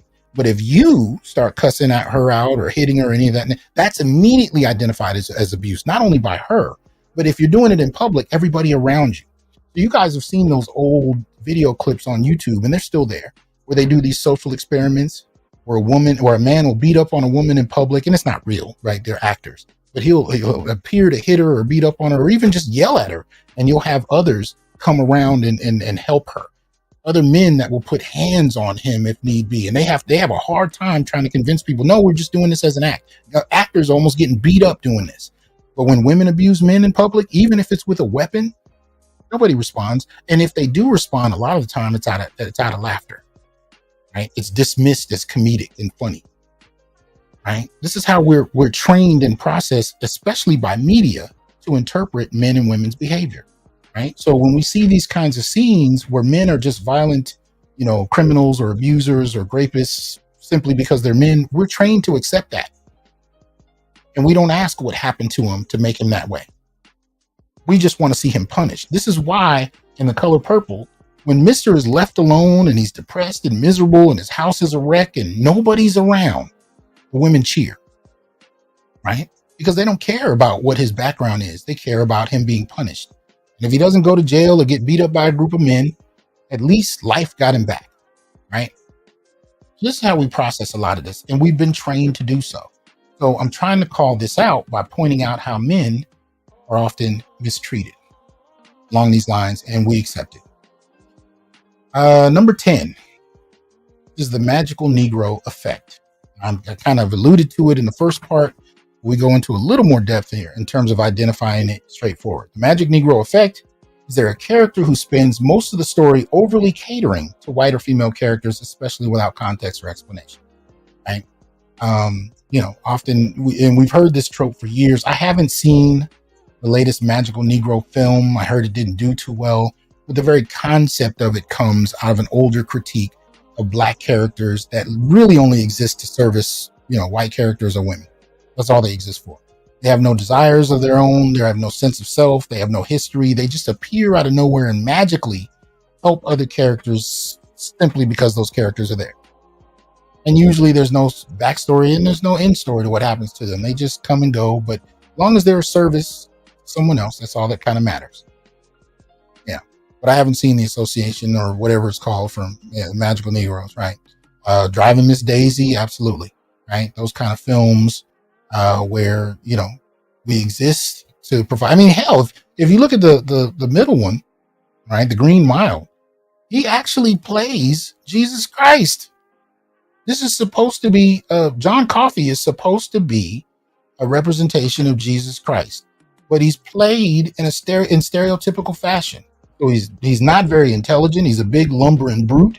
The only thing they didn't make him a Mandingo. So he wasn't sexually driven, thank God. But for the most part, he was just a big brute and he wasn't bright at all. And that was their interpretation of a Black Christ, right, in this film. But he's not there for himself. He's really there to help everybody around him. That's kind of how that goes. The story isn't even about him. The story is about the guard that interacted with him, which is interesting. When's the last time you saw a movie about Christ that wasn't about Christ? But anyway, Lord of Brooklyn says, Blueface Christian Rock's father is the quintessential display of the idiocy of allowing yourself to be assaulted as a sign of true masculinity. Oh, okay. Hey. Yeah. So, yeah, if you haven't seen Green Mile, the next time you watch it, if you didn't catch the Christian themes, that's where they were going with that. And it was pretty obvious because he actually said it. There's a point where they, have a conversation about, death and the father and what the father's going to say. And, he's the Christ. That's what they're playing. So he's almost, I think this is technically, I don't remember what year the film was supposed to be set in. I think it was during the 20s, or the 30s. I think it started during the Great Depression. So, but he talked like a movie slave and, anyway. So, yeah, whatever. Yeah, exactly. Take my hand, boss. Right? But magical Negro. Right? And the last one is what I call the shining effect. And this one you got to be a bit of a nerd for. So it reads, is there a character who's represented as a martyr who dies for white or female characters as a convenient plot device?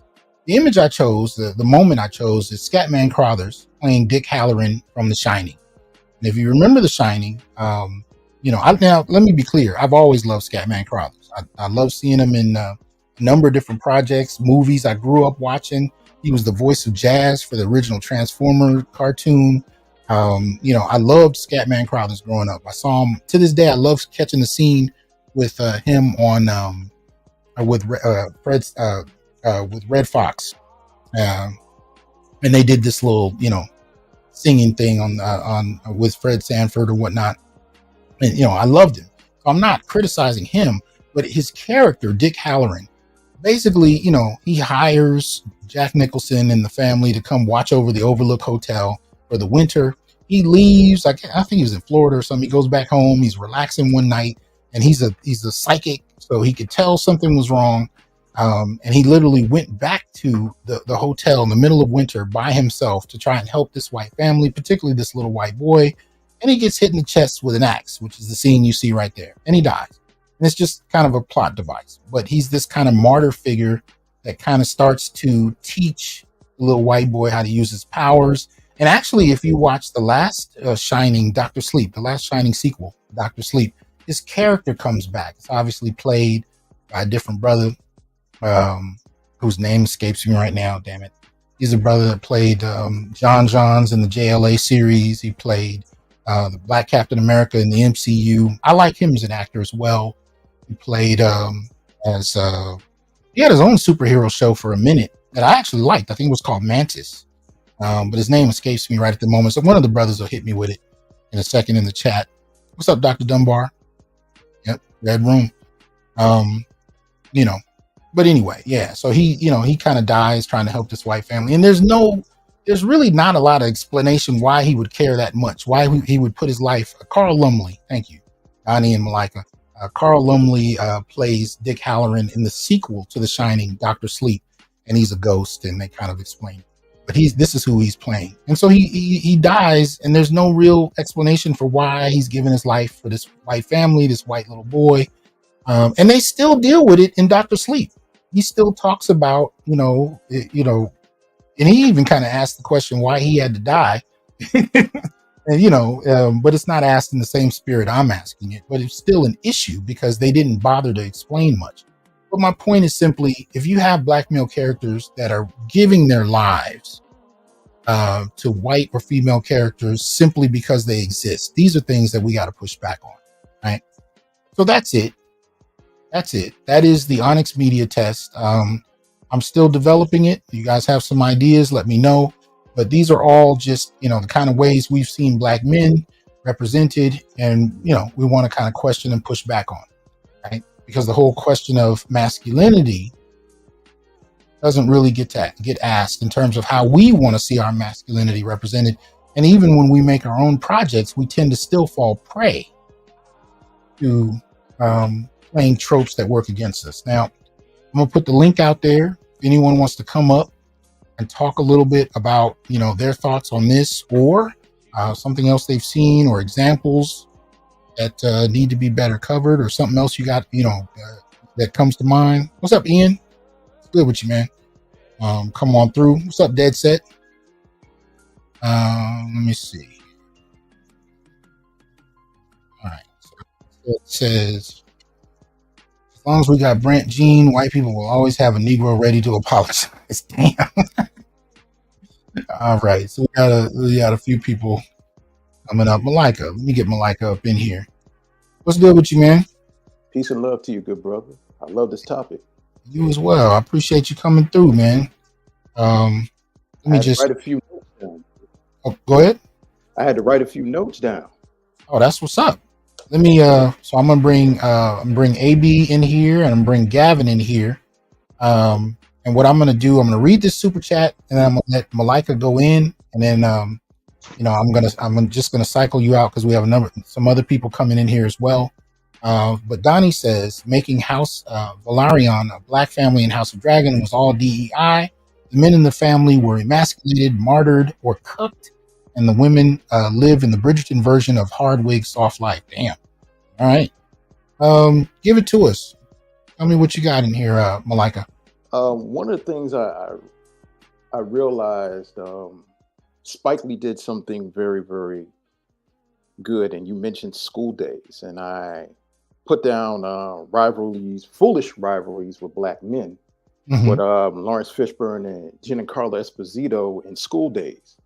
Okay. You had two men that were, neither was the real protagonist or antagonist, but you saw the hatred that was fostered by racism, white supremacy, dealing with the color of their skin. Okay.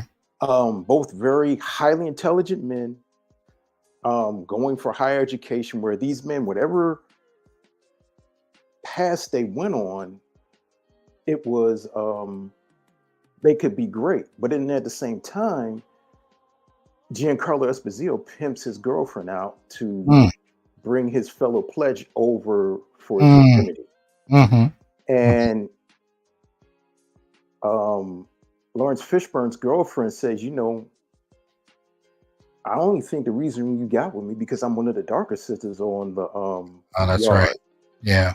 And I also noticed the rivalry between Denzel Washington and Wesley Snipes. You can see how Wesley Snipes was kind of low-key trying to take the band from him, low-key taking his woman from him. How the way that one scene when they're in Bleak's house and they're talking about, I want to play the music for what people want, then, you know, Denzel's saying, you know, our people don't even support each other, which is right. But then at the same time, do I do what I want to do because of I want to deal with the true nature of artistry, or should I do something because this is what the people want and I want to get paid? And that's kind of underlining with that. But you can see the rivalry between those two. Mo Better Blues, yeah. And you talked about Creed with Adonis and Dame. One of the biggest things that I noticed with that movie is where Dame blames Adonis for taking his spot. In reality, I mean, how many times have we black men, we might have saw a friend and, you know, hey, remember me from back in the day? Hey, you're supposed to help me out, brother. You're supposed to help me out. You know, am I not my brother's keeper? Right. And then we had the guilt, but then Dame played on his guilt. Yeah, his guilt. But then one of the biggest problems that got me in the movie was his wife was telling him, well, you know, you better go handle this. And I wanted to say she need to shut the hell up. Because if it wasn't for your man, you still be on Broad Street in Philadelphia singing at the Electric Factory trying to get a record deal. Right.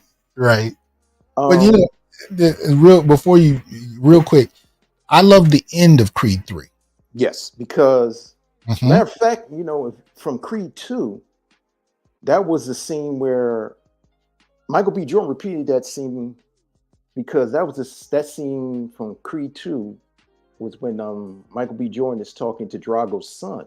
Yeah. Basically telling him, you know, we do live in our father's shadows, but now we are our own men. But this was a very cool thing where, you know, I definitely love that scene too. Well, but the critical thing about Creed 3 is you had two black men who were having this conversation, who used to be best friends, you know, and now they're turn this thing off. They're trying to, you know, reconcile. They just had this fight. They've been doing ill kind of, you know, especially the other brother was doing ill stuff to him, Jonathan Majors. To see two black men who were best friends reconcile and have some real honest conversation. See, that also goes back to that point that you're responding to, that that's a perfect example of that. You know, can they show emotion beyond anger? The end of Creed 3 was critical. So I'm glad he kept that scene in the film. I just thought, you know, these two would go well together, but you're right. And it shows, like, I remember I was talking to my aunt's husband. He didn't understand the imagery when they were in the ring and they were showing the animated scenes with the with the jail cells, and like the kids. I said, do you understand what the imagery is supposed to mean? Yeah. I said the ring is representing the world and the cage is also representing the world, but they've both been locked up. And it's also the prison of society and the prison of their minds. Right. And really, when you see the two young boys, they are still young boys, not just fighting each other, but fighting what the image of society has perpetuated them to be. Mm-hmm. And really, you know what? And I had to tell him, I said, do you know what Dame is fighting? He said, I said, Dame is fighting himself, but he's projecting that anger and that fight on to Donnie. Yeah. I mean, Adonis is only trying to really defend who he has become. For the past two movies, Adonis has shaken who he was, but also he had to fight and deal with the shadow of his father, who's already a great man. Mm-hmm. But now he's trying to hold on something that he's built. Yeah. And something that he's built and he's proud of, but now another black man wants to take it away because he's jealous and he says, you have my dream. And it's like, no, man, fuck you. This ain't your dream. How come? And it's the funny thing is that why is it that the only one person has to have this dream within our community? Mm-hmm. And that's just the funny thing. No, I appreciate that, man. I appreciate it. Hold tight. Bring AB into this. Get his thoughts on what we're talking about. AB, can you hear me? Can you hear me? Yeah, we can hear you. Yeah. Give us your thoughts on this, man.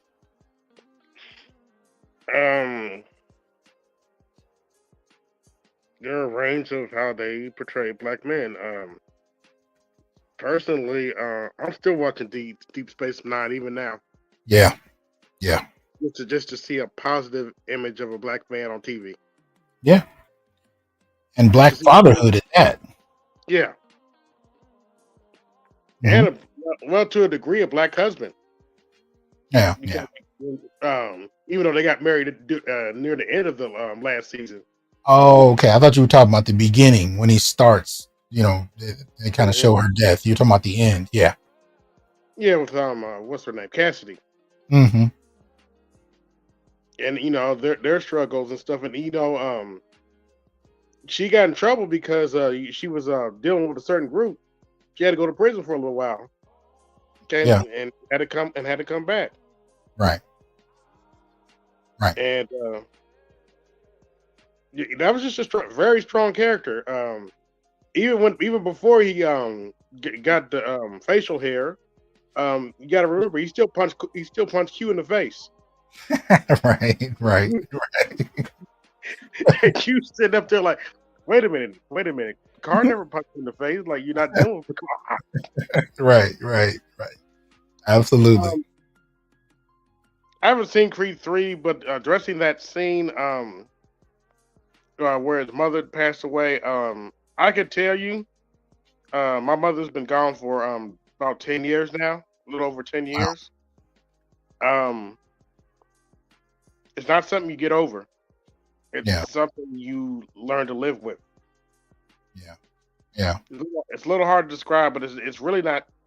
Even if your mom didn't treat you right and all that, it's just not something you get. You know, people's like, oh, you'll get over the next few days. No, it's not one of them things. Mm-hmm. Yeah. It's gonna be with you for the rest of your life. Right. No doubt. And that's something. You know, that goes to how some people believe that black men don't have emotions. Yes, we do. Absolutely. That black men don't go through anything. Yes, we do. We have emotions. We get tired. I just put out a short. We get tired too. Absolutely. We get tired of people talking to us any kind of way. Mm-hmm. And we're doing everything in our power to make their lives comfortable. Right. We get tired of that, and that's why a lot of men, not just black men, are checking out because they're getting tired of being treated any kind of way because of feminism. Right. Absolutely. Let me go ahead and bring Gavin into this, and I'm going to bring up Obstacles and Ian. Now, Obstacles, you have your camera on. You good with that? Okay.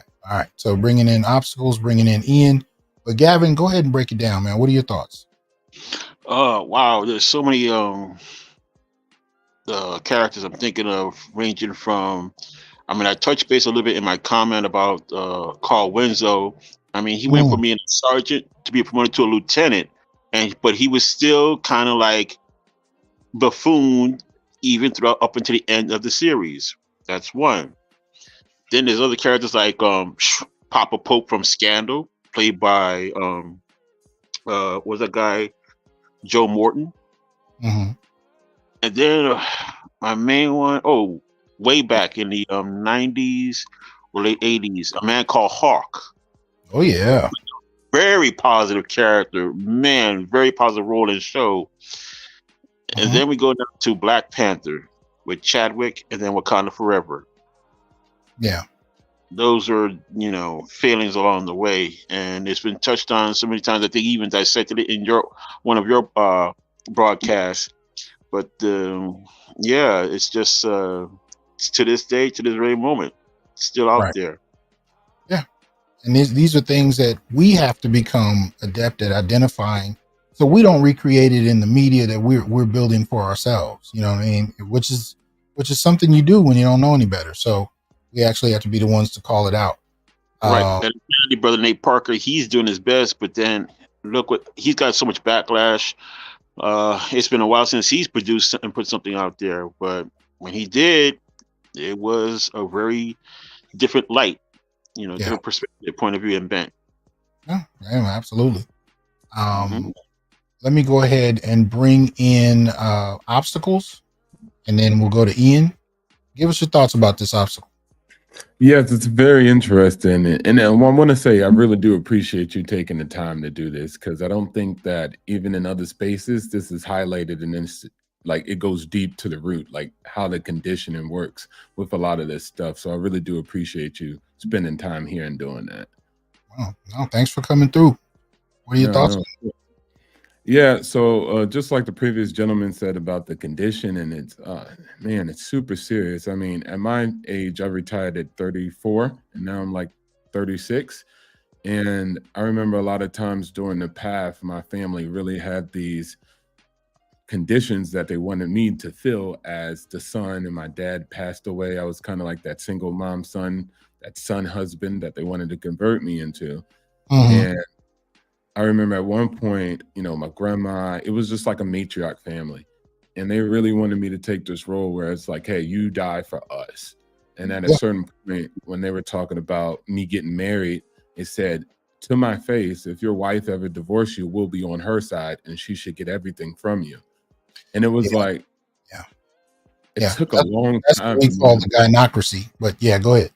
Yeah, the gynocracy, exactly. And just, looking through society and seeing the danzeling, or just how young boys are even ignored, as you said earlier, for the crimes that are committed by older women against young boys. This society moved past it. But if it's a man, it's off with his head and anybody else who knows him and looks like him. So it's very dangerous to be a man when the whole society is just this gynocentric society that just sees, anything needs to be done against men for the slight of it. So I decided to take my exit and make sure I saved myself. And even that's hard to deal with sometimes, when people are still sitting back saying, you're a failure as a man. Even though I have plaques on the wall for my military service and everything, it's still, I failed to be a man because I didn't give it all to a woman at the end of the day. Yeah. Failure and success isn't measured by what you've done. It's measured by what you've done for them. Yeah, you're absolutely right. Yeah, what is the war horse and the work mule? Those are the two tools that they want to see utilized as. Absolutely. And media is what's used to train us into those roles. We live and die by rules that we've learned about from, family and from media, and often, don't spend much time reflecting on whether or not these things have anything to do with who we are as men, because we've heard them from so many different sources most of our lives that you just kind of assume this is what you're supposed to do. For you to even step back and question your existence and the purpose of it, and whether or not it needs to be in service to other people, is something that, is not only is it not encouraged, it's frowned upon, but it's essential for, a life that has some value to it beyond just what others want you to perform for them. So, this is one of the reasons we got to call this stuff out. So you're absolutely right. Let me go ahead and bring Ian into this. What's good with you, Ian? Peace. How you doing? I'm good, man. What's good? I ain't heard from you in a minute. How you doing? Yeah, man, I've been good. Man. I've been spending a lot of time over on Twitter and some other spaces or whatever. You know, Okay. doing that reparations. You know what I'm saying, stuff, and trying to insert some of that, some of this masculinist ideas and concepts into the actual political space, to where, what's her name? I forgot her name. She's a former senator. Forgot her name. A black lady. She just, and Dr. Hasan Curry, he commented, Irony commented, where she talked about, how we cannot uplift black women at the expense of black men, and she was basically calling out Oh, the Democratic Party. yeah, I know what you're talking about. Yeah. Yeah. Nina So Turner. yes. So a lot of what I'm doing is trying to get, in that kind of, in those spaces, reparation spaces, trying to push the idea of black masculinism, to understand that we can't, for the sake of the community, we can't do politics based on a sacrifice for black women, right? Because essentially black women, they have this solipsistic idea of politics, where you ain't black unless you support abortion, unless you support LGBTQ, any and everything, above that. So, that was a good breakdown on Shirley Chisholm. I didn't know, okay, so she's a school teacher, now all of a sudden she's some kind of elite figure. That's madness. You know what I'm saying? And the man has to put his life and career on hold for her, and the way that she rewards him is to find another man. But we know that's typical. What is that term, where women are interested in dangerous men? What is it? High. Versatility. Yes. Essentially, that's what you're looking at, and when she's talking about having a purpose, having a mission, and him sacrificing it, essentially, as we learn now, the Democratic Party, so on and so forth, this idea of black is essentially, supporting black women. So essentially, he's given up his life, basically, so she can be seen as the first black female president. Yeah. But Yeah. what good does that? You're absolutely right. Her hypergamy was on extra in that film. You're absolutely right, and he wasn't prepared for that. But that's why it's so important we had these conversations, because we weren't able to have these conversations at that time. So you had men just trying to figure it out, and she was one of the original boss babes. Where she just demanded things from him that he just had no frame of reference for. Go ahead.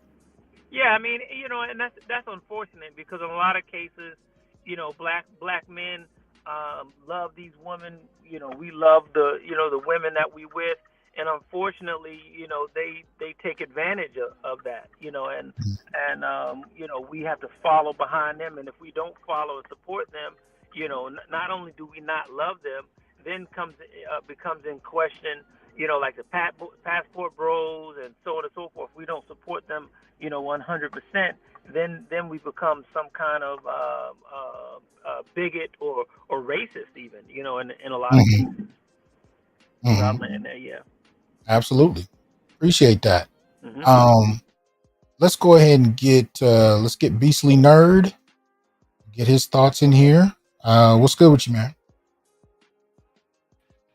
Nothing much, man. Just finally was able to catch a show outside of work. I've been super busy for like the past, like I said in the chat, like I've been working in juvenile probation, and I work in a residential facility. So the kids that don't get to go home, they get sent to our facility. It's supposed to be more like a rehabilitation and therapeutic, and unfortunately, some of the people that majority of my kids look like you and me. Right. That's most of my kids. Right.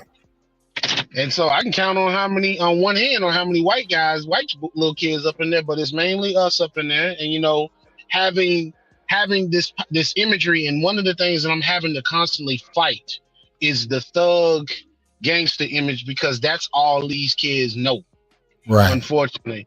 And it's like trying to expose them to other concepts and ideas. Like one concept that I know you talked about, you probably hit on it a little bit. One thing I get tired of seeing is I get tired of seeing intellectual brothers, but the only time they're intellectual is either when they're a criminal mastermind or they're a weakish dweeb. Right. You know, you got your Ghost or Franklin from Snowfall characters, or you got your brothers from the brother from that played Batwing in the Batwoman series. And I said, well, wait a minute, isn't Luke Fox supposed to be a former professional MMA fighter? Who is this? Who is this dweeb? Who is this weakling guy that you got? You know, it's sad when you think about, because when you raise that point, I thought about growing up in school, and these kinds of archetypes that you're pointing to affected even us, you know, in school and how we were interpreted. I remember the schools tried to separate you into athlete, student, you know, that's that kind of thing. But every once in a while, you'd run across a brother that could do all of it. And you had people that had a difficult time seeing him as something beyond an athlete or something beyond a student, you know what I mean? Being an intellectual. There weren't a whole lot of categories for black men. That was me, sir. That was me. I fought super hard. Like I used to hate, because I'm a big brother, you know, and so big tall black dude, and so I used to have to hate the stereotypes I'm assumed by, even especially by black people, that I'm supposed to just play sports. I'm supposed to be this dominant football player. And I remember telling my mom one day when I was a kid, like, yo, I hate when people do that. Just to do what? I hate when people just assume that I just automatically play football. Why can't people assume that I'm also an intellectual too? Why can't they assume that I actually is smart? Well, maybe that's just the way the world is. And so I understand. So when I speak, when I'm able to have a concept, speak with a general understanding of history and science and stuff like that, they're shocked. I'm like, I don't like being a dumbass. I'm just saying. And this is where media comes in, you know, and there's so many different aspects of it we could talk about. So I don't want to suggest that what we talk about is all there is to say. It's really more a matter of just what comes up in the conversation we're having at this moment. But when you bring up the youth, if you don't give them things beyond what they're getting, they're gonna confine themselves to the ideas they've been given. And they're gonna try to fit into those ideas one way or another. And there are so few when it comes to black men that, as you said, there's only a couple characters that they're going to play out in too many instances. And so we do have to be able to broaden that out and show people that, you know, there's a lot of different ways to be black men, to be intelligent, to be capable, you know, strong. All of those they can express themselves in a lot of different ways, but there's so few that we end up arguing with each other about the two or three that we have and try to situate all the black maleness within those. That doesn't even speak to the black community and the larger community and their imposed thoughts about us on top of all of that. So, well, let me go ahead and bring in Officer Charles. Officer Charles, can you hear me? The sergeant's in the building. What's good with you, man? You know, always styling, feather profiling, you know me. Birthday coming up, what, Monday? Man. All right. Birthday in advance. Huh? Said happy birthday in advance, good brother. Yeah, thank you, Dr. T. You know, since you're a doctor, I have this itch, but I don't think you're the type of doctor, right? But, oh, man, it's kind of funny, the dichotomy, the girl being black. Imagine being a black wrestler. Wait a minute, they make those? Yeah. Imagine going to Europe, doing Olympic style wrestling, and you're only 2 out of 120 wrestlers that are black. Exactly. Imagine at the same time, you're actually on the honor roll. Like, you literally have a 4.0. Matter of fact, you've been tested because one of your teachers in the 4th grade thought that you were slow, for all intents and purposes. Come to find out, they noticed that I was much more advanced than my grade told. In the 4th grade, they were like, you know, he's able to do 10th grade level science and social studies and reading. Yeah. But, you know, I grew up on the know what I call the dark ages of being smart as a black boy. You might have heard of the show called Family Matters. Mm-hmm. Mm-hmm. Yeah. That Yeah, was the only way you could be smart. Yeah, the only way you could be smart was to be like Urkel. You couldn't. People couldn't interpret you being successful, capable, physically imposing, and smart. No, and here's the bad part. When you're imposing, nobody wants to openly have a conversation with you. Mm-hmm. I don't even think I'm physically imposing. But then again, it's perception versus perspective, right? I've talked about this a lot. I don't have it on now, but I usually wear a pretty big college ring when I'm walking around, and you'd be surprised how many people look at me. First thing they assume is I'm an ex-football player because I'm overweight and all that kind of stuff. So I'm on a cane, so they look at me like, well, you probably had an injury from football, and they assume my ring is like, from like a Super Bowl ring or something. A bowl ring, yeah. I know, but when I actually let them look at the ring and it says PhD, I see this moment where there's some cognitive dissonance. Like, wait a minute, what? Wait, this isn't a bowl ring. This is a ring for an academic accomplishment. Who are you? And there's this kind of moment, even with black folk. Yeah, it's crazy because I remember I was a few birthdays ago, which is ironic. I was in Vegas. They have a lot of outside patios for cigars and drinks or just eateries. So while enjoying these fine cuisine and establishments, you know how many cops I got stopped by? And it's not for anything illegal because they all thought I was a UFC fighter. Okay. And it was like, not bad. I don't mind that stereotype, but damn. They were like, so what did you do? The same job as you. But talk to us a little bit about media. What comes to mind for you when we start talking about these black male tropes in media? Well, the black male tropes in media, like I talked about Family Matters, boy, don't wear glasses if you're young. I mean, like on my channel, I always talk about the multifaceted black male. You look at Ghost and how somebody mentioned earlier, like he's the smart, smooth black guy, but he's a goddamn criminal. We can never be something that's the upright example of Americana, if that makes sense. Mm-hmm. We're the most American Americans, but you never see this. Like, think about it.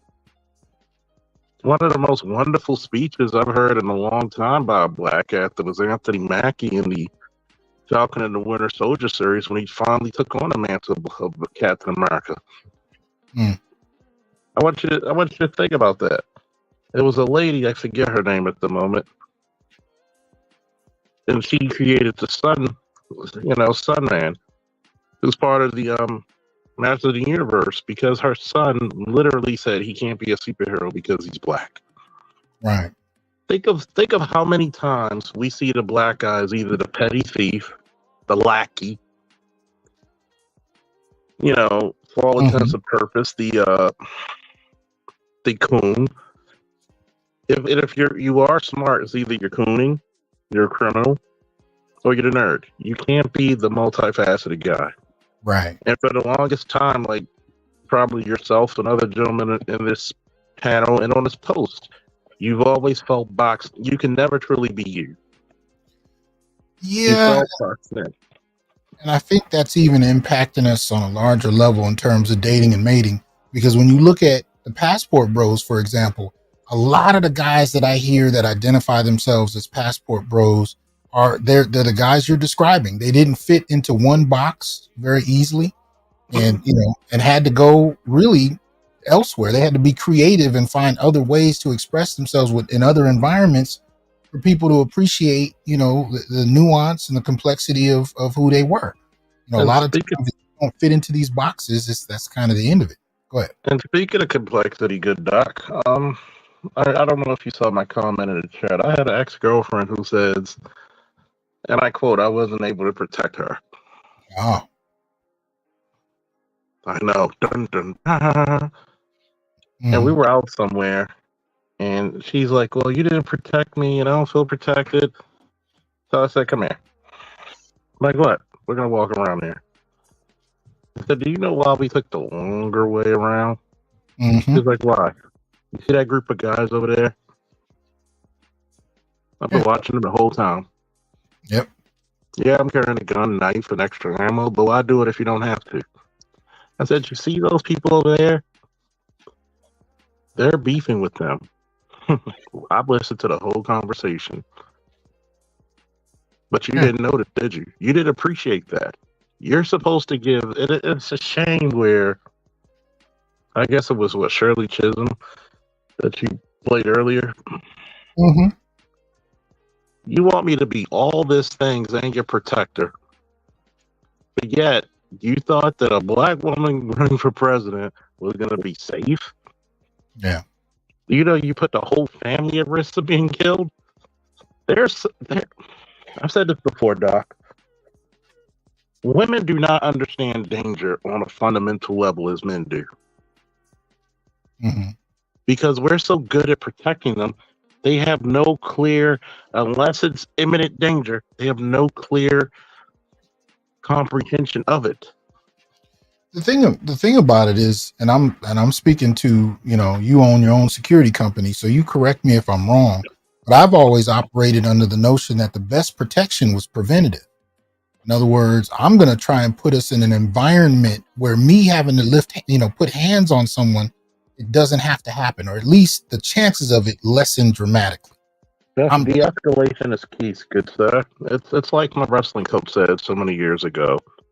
The greatest reversal is to never get in a hold or situation in the first place. Yeah. And that's the part where they don't understand. But this is where media comes back into it, because what women are often drawn to are the most sensational types of protection we see in films and, the shows. The good scene of that is in Tyler Perry's Temptation. There's a scene where the main character and his wife, I think, are walking through a park, and there's a group of men that start making comments toward her, and he just kind of got them out of there. And she resented the fact that he didn't do something more demonstrative. She wanted to see him talk back and yell back and maybe even put hands on people. But it's unrealistic and irrational. And you can often get yourself killed doing some dumb stuff. But these are the kind of expectations people have because they've grown accustomed to that in our media. And so the more subtle acts of protecting by keeping us out of situations, by going left instead of right, by going to this restaurant instead of another one in another part of town, those kind of things are not seen as protection. No, and it's sad because women, as any man finds out, live vicariously through men. Mm-hmm. They want to get there. That's why women date drug dealers when they're young, because they're the adventurous, or they got this disposable income. They go through these dangerous situations until danger is put upon them. That's when they want to look for the squares, the L7. Right. And when they talk about labor, and I find it funny. When they talk about cleaning up a house is labor, it's a job. I said, okay. The first thing, and I remember my friend, when she asked me last week, what's the hardest thing about being a man? Protection. Why you always got to bring up protection? I said, the first person we got to protect? What's that? You from yourself. Mm.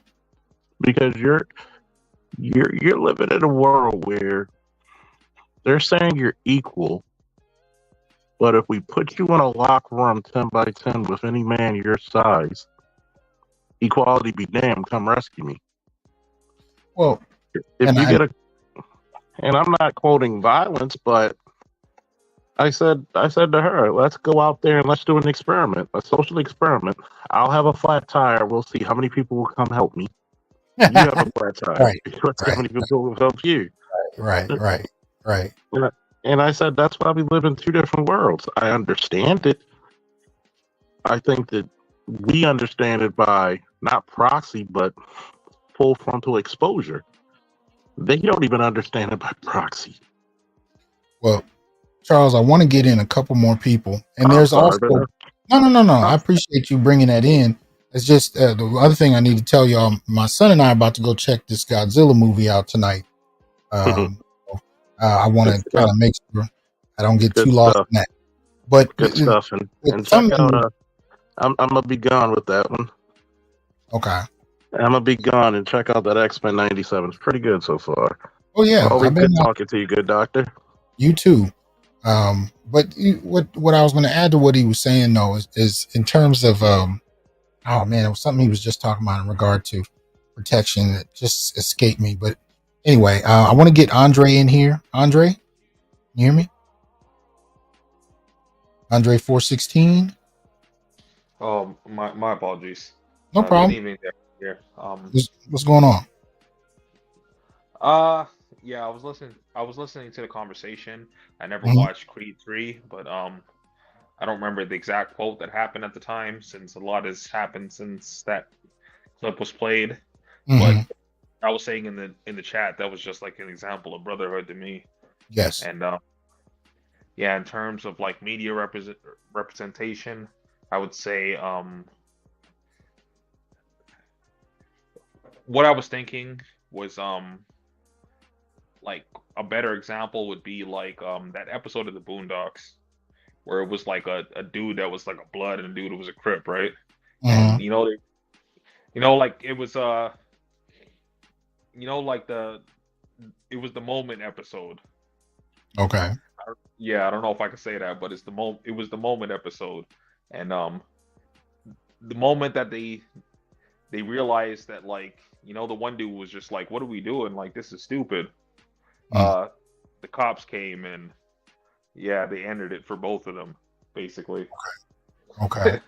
And then the other example that I wanted to put out there was I recently seen a random like review of that comic.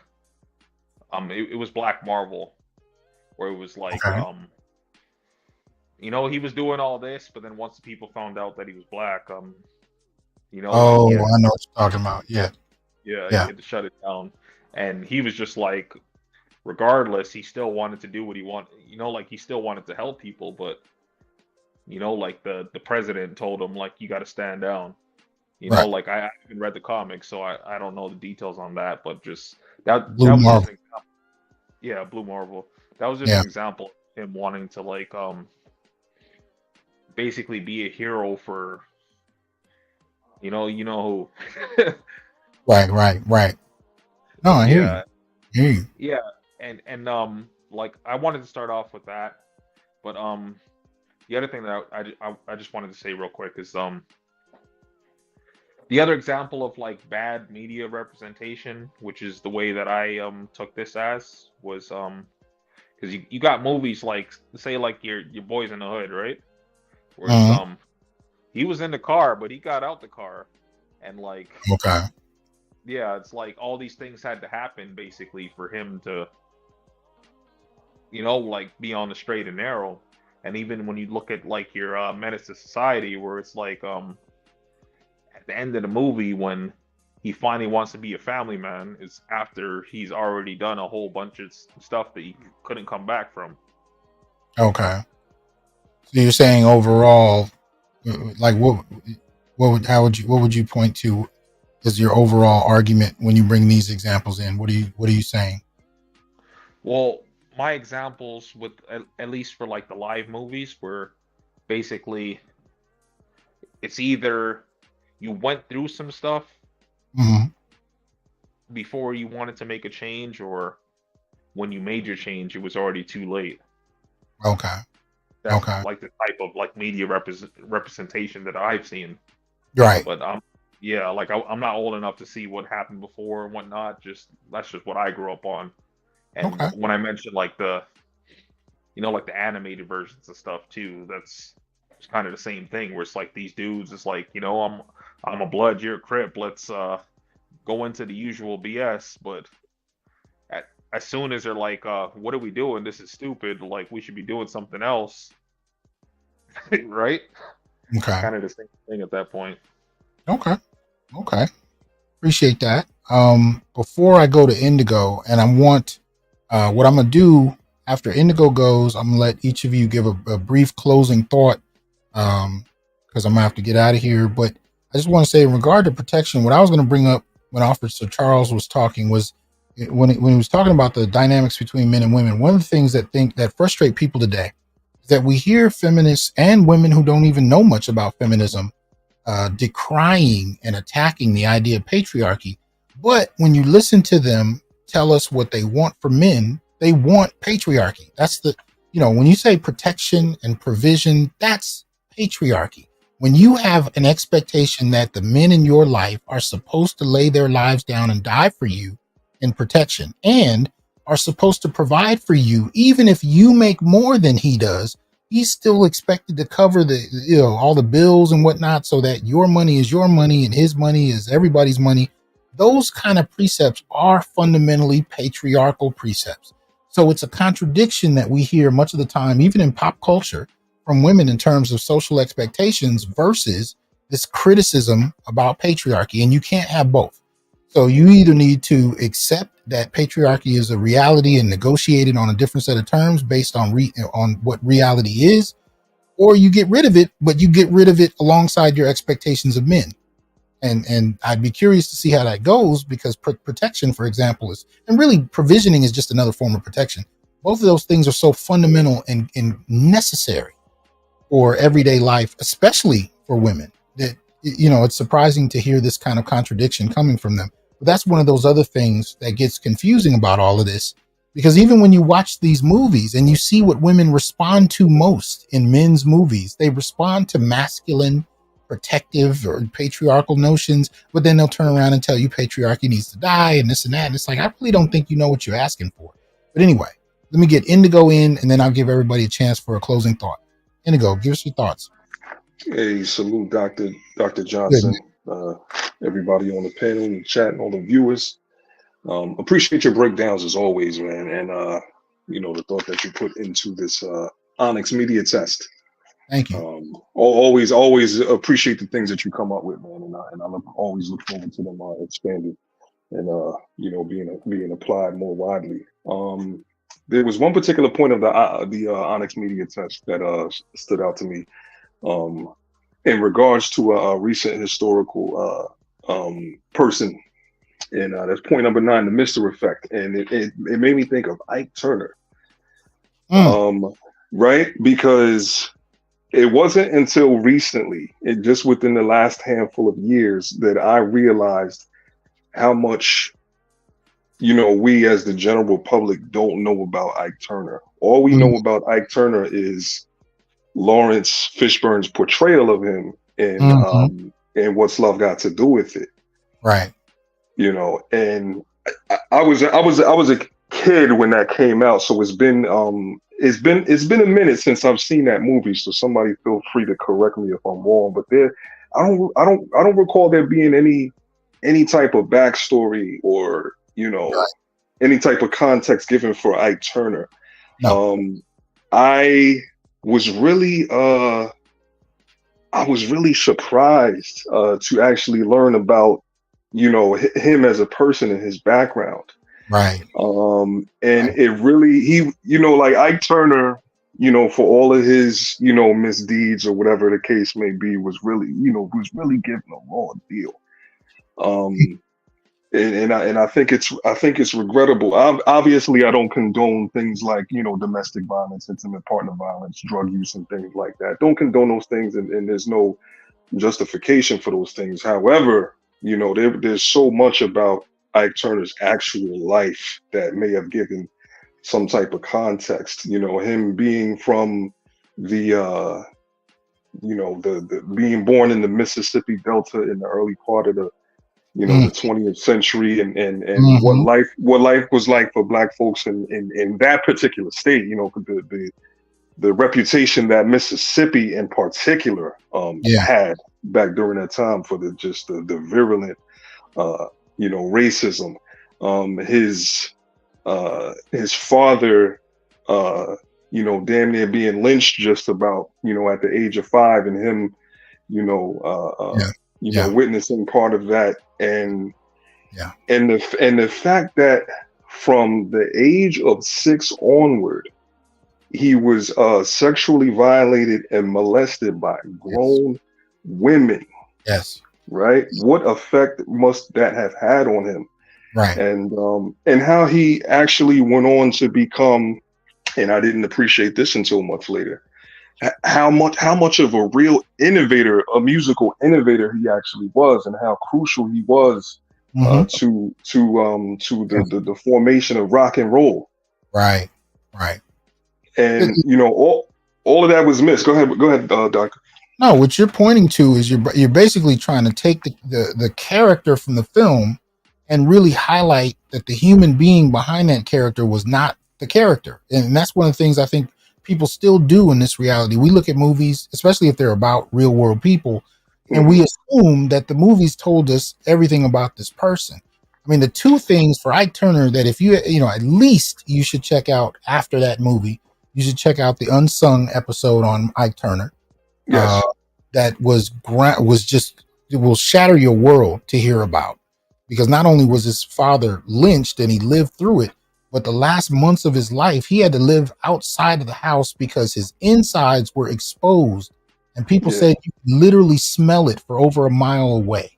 He was brutalized so badly, at that time. So there's so much to the story, and you're right. He was molested as a child, and these are things that don't get told in the first movie we have, where we're introduced to Ike. He's just this one-dimensional, abusive black male, aggressive and dangerous, but there's no other context given to him, and that is precisely what I'm pushing back against.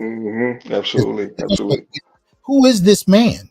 And then on top of that, they didn't even do a good job of explaining the context, because it wasn't just that men in the South at that time were more violent. I mean, you saw violence for men and women. I mean, this leads me to the second thing I'm recommending people check out with Ike. Go listen to the interviews with Judge Joe Brown, who knew Ike. He knew Ike, he knew Tina, he grew up with their kids, like he knew them. Go listen to those interviews where he explains to you how violent Tina could be, and how really humanistic Ike could be, that wasn't exposed in that. Right? So you don't get a situation where you're the context, the environment, the locations they came from were explained, the way men and women dealt with each other, even in terms of violence, and that was a two-way street, not a one-way street at any point. I mean, most brothers I know, when you sit down and talk to your grandfathers and great-grandfathers, they can tell you stories about grandmothers pulling out shotguns, about grandmothers throwing hot grease on a man coming home late from the bar because she's mad at him. This is not so we treat this era with Ike and Tina Turner like he just jumped out of nowhere, beat the crap out of her, and that was the end of the movie. No, there's a lot of context to this in terms of African American history that sometimes isn't great to hear about, but the shit is real. It is, and you can't just show one dimension of it and attack the other, and that's it still affects us to this day. I mean, look, I don't follow P. Diddy, I don't follow R. Kelly, but I can tell you, at least with R. Kelly, nobody wants to talk about the fact that his sister molested him and his brother for years as kids. Right. Might that have some impact on his behavior? But that doesn't come out. And I know nothing about P. Diddy's upbringing, nothing. But I can say people are real comfortable with dismissing black men, laughing at them, making jokes about them, all of that. But you only find out later what some of the other dimensions to the conversation are. And I'm not saying that, because this is in the very definition of black masculinism on the blog website. I'm not saying that makes men innocent. I'm not saying it absolves them of their behavior. What I'm saying is, if you understand them beyond the superficial tropes, it helps you understand who they are. And we seem to be able to do that when it comes to certain demographics, but when it comes to black men, people are comfortable, even other black men are comfortable with this one-dimensional, he's a monster kind of point. And we need to break out of that. I don't care if it's Michael Jackson. I don't care if it's somebody brought the brother up who Nate Parker. I don't care if it's R. Kelly. We have black men presented to the public as monsters, and it's usually done when it seems like there are bigger issues, economic issues, war-related issues that we want to distract the public from. We pull out a black male monster and we make him out to be the worst thing history's ever seen, and that's a good distraction for people. But nobody wants to ask, where did this man come from? What's his background? What were his experiences? No, that doesn't matter. But if you get a 30 or 40-year-old teacher that molests a 12-year-old boy in school, we got to understand how she was traumatized as a child. You know what I mean? This is ridiculous. But go ahead and finish your point, and then I'm going to go to obstacles to be the first one to kick off closing thoughts. Right. Thank you. Yeah, a couple things that you just said a moment ago.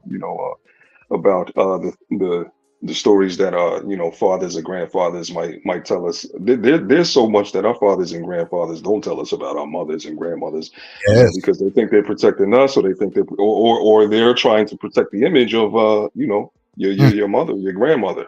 I've definitely witnessed that myself. And there was another thing you said about how we laugh at these men, and another thing that takes place is these men's name becomes synonymous with some, become the poster boy. Like, Ike Turner became the poster boy for wife beating, and R. Kelly, insert name there. You know what I'm saying? They become the poster boy for this particular negative thing. But digressing from that and getting back to what's love got to do with it, you know what I'm saying, and you touched on it a little bit, but in biopics they already take they take liberties and artistic license with a person's real life story, to make it more palatable for the the movie viewing audience, so we really can't expect for the truth to be told in these biopics. That's part of the reason why I prefer a good documentary. But this might be the last point that I make, but I found an old article wherein, and I think it might have been Angela Bassett who said this particular thing, but she said that she and Lawrence had to kind of work with the screenwriters to humanize Ike Turner's character, right? Wow. And you see what the finished product was. So I was like, wow, had they not done that, imagine how much worse a portrayal of Ike Turner we would have been given. Right. It's amazing. It's amazing, Right. But like I said, for his misdeeds, of course, can't justify those or condone them. But but I'm of a different, I look at it so much differently now at this point. Him as a human being, just kind of for his artistic offerings, he just was not given his just due. I think he was robbed of that particular thing, and I don't know if it'll ever happen, but just a truthful look into his life and who he was as a person, perhaps in the form of a documentary. I would be really interested in seeing that someday, if it were to ever happen. Well, and part of the reason I'm doing this kind of work is because brothers have already been making our own media. Say what you will about Tubi, the Tubi channel, and but there are a lot of independent Black films, or a lot of studio films that brothers have been doing. So we are making media, but I'm offering these things to say, okay, let's make sure that we're not supporting and continuing the tropes that have already been used against us. So here's some things to think about. When you finish a script, or when you see it, you got a movie that's about to come through, are you repeating these practices? Have you thought deeply about these characters? That kind of thing. We gotta, that's really where this is coming from. I'm not just trying to analyze the films that's out. We can do that, and that's a lot of fun, a lot of the time. But I'm also looking at people who are, brothers in the industry who are producing their own projects, even if they're independent. And I'm saying, hey, here's some things to think about before you, finish this script. You know what I mean? Are your characters three-dimensional, especially when in regard to Black men? So we gotta push this. I'm likely not going to make a film anytime soon. That's not my training, but I can offer some things to the people who are, and that's how I think we got to build. Indeed. Thanks a lot, Indigo. Appreciate that, brother.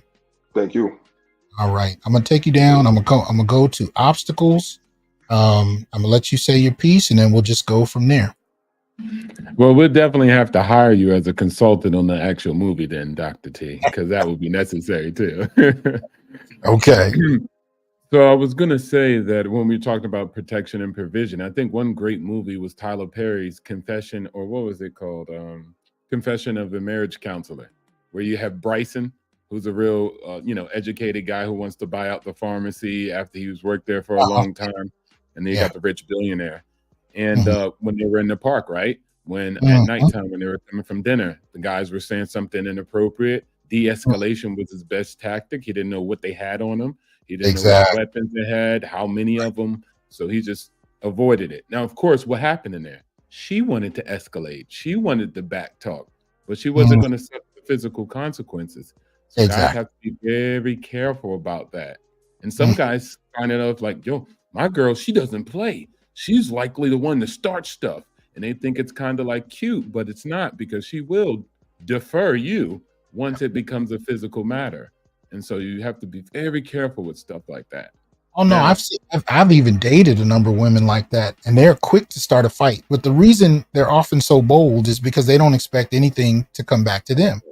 The first time I've ever seen a woman get smacked by somebody, by a guy she was threatening and talking to that way, the first thing I noticed on her face was shock. shock. Now, if I'm face to face with a man and we exchanging words, whether they're heated or not, I accept that at any point in time a blow can be thrown. You know what I'm Yeah. saying? But the thing that I noticed, it wasn't just the shock that something quick happened; it was the shock that somebody touched her. See, she was oblivious to that being a possibility, and then just like in the Shirley movie, it becomes your fault that you didn't stop it from happening. You know what I mean? But they don't usually have to deal with the consequences of their words on physical terms. That's the realm of men. Yeah, exactly. And I was telling guys to be very careful about this, and they have to test their partners and know this about them and see how they, interact with humans, and if they have these particular traits that can get you in trouble. When I was using that work at the embassy, there's green zones and red zones. If you find yourself in a red zone and the embassy told you not to be there, and you were there, and anything happened to you, it's your have at it. You're by yourself. But if you're in the area that's approved, then they'll send somebody to come and help you. And Right. so it's the same thing. We have to be very responsible with our powers, or, the authority that we're given. And I kind of wanted to speak to a part that you said when you said that they want patriarch when they actually talk, or, through the things that they want with their partners, but at the same time, they condemn it. And I think they don't really want the patriarch. What they do, because the patriarch comes with the authority, right? They don't really want that. What they want is their own benefits. They want their own end result. So if they have to take out protection and provision from patriarch and imply it into their world order, which is them having all the power, no accountability, they'll do such things, because at the end of the day, they want what they want, regardless of what the system may call and how we as men rationally think, well, hey guys, that's patriarch. You should give us some authority over you. And they're like, negative. We just want you to be a serf. We just want you to serve us at any time, any way, shape, form, or fashion. And I think men are very logical, and we tend to have logical conversations. But you got to remember, if you have more logic than me, Dr. T, I'm going to use attack, shame, insult, guilt, the need to be right. I'm not going to use logic to come back at you, because you have the data, you have the numbers and surveys to support your argument. I don't. So I'm going to discredit Dr. T. By the time we're done, they're going to believe me over you. And I think that's their best tactic, propaganda. Women are very good at launching propaganda tactics and techniques to get their point across. Yeah. But the value of using data and really speaking on the reality of the environment is you align yourself with how the world functions. And there's a point when you live delusionally, where reality hits you, and you got to deal with what's real.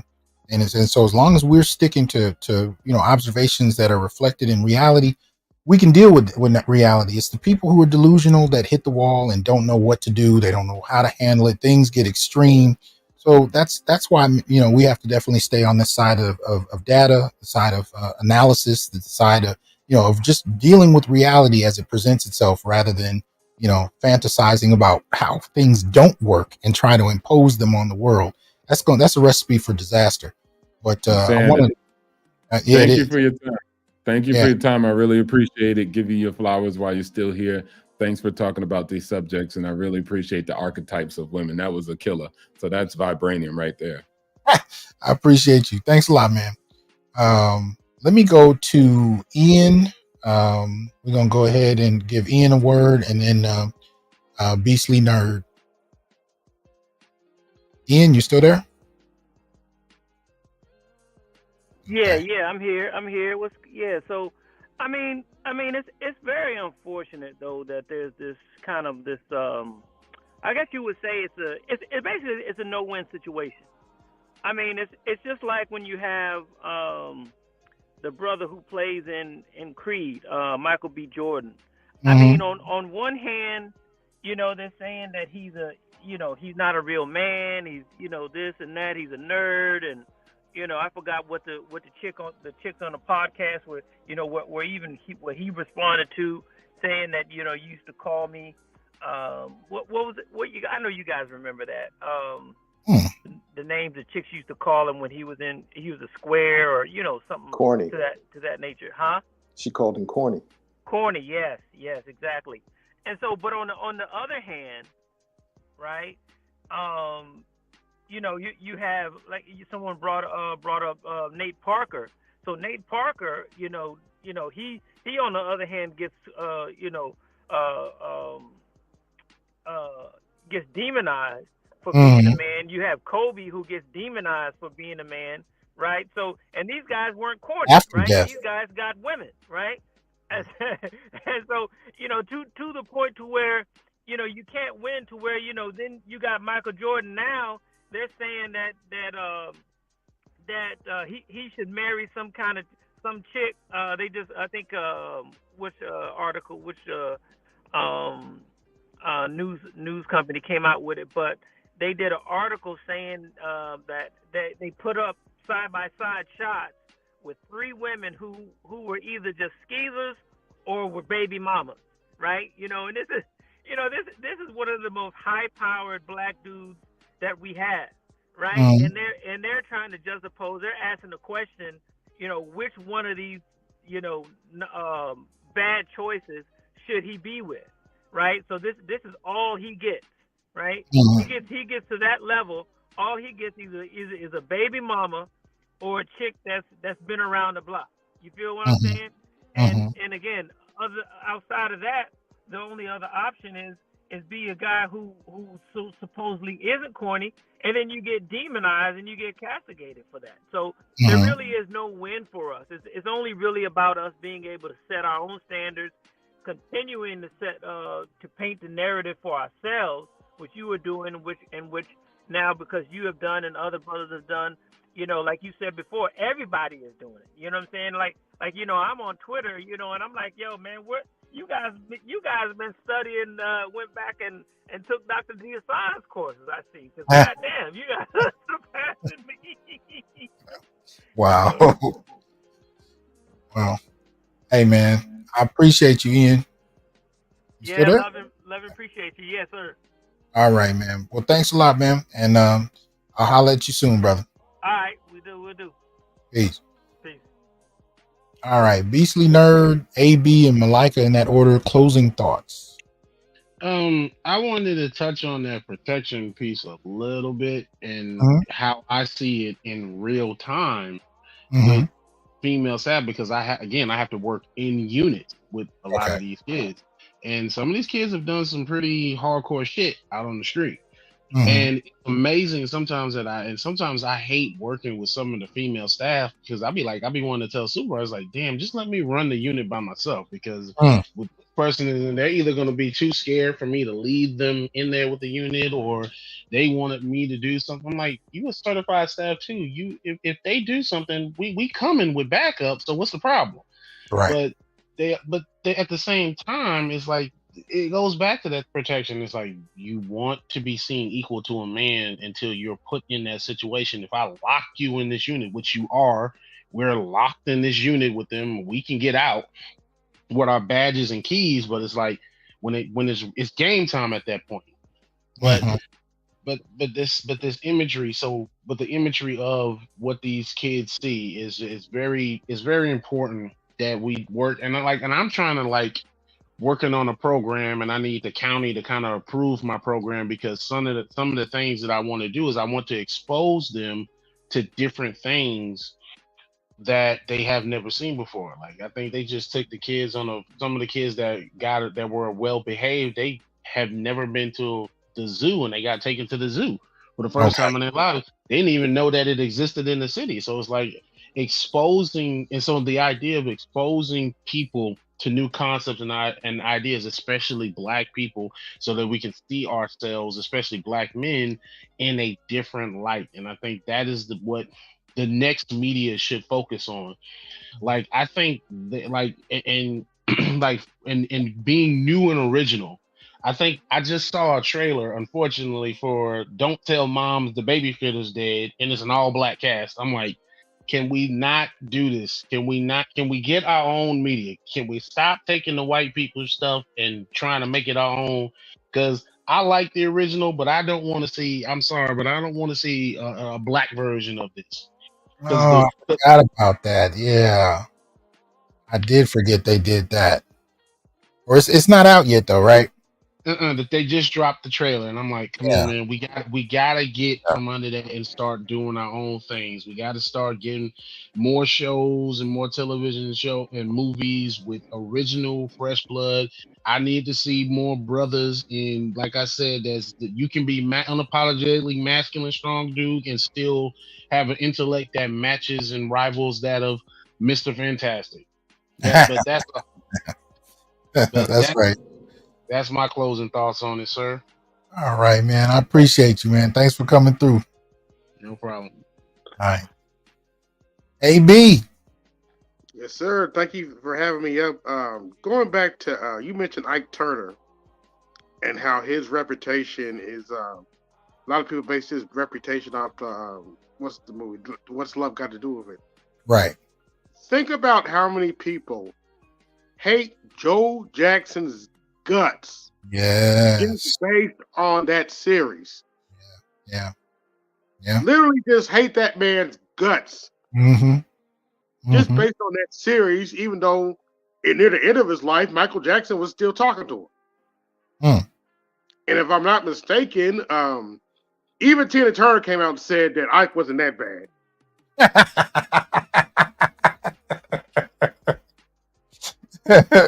Yeah, but the damage was done at that Even, point. and actually, I did watch that interview. That's not even counting the stuff Judge Joe Brown said about her. Yeah, exactly. But by the time she said that, the damage was already done. Yeah.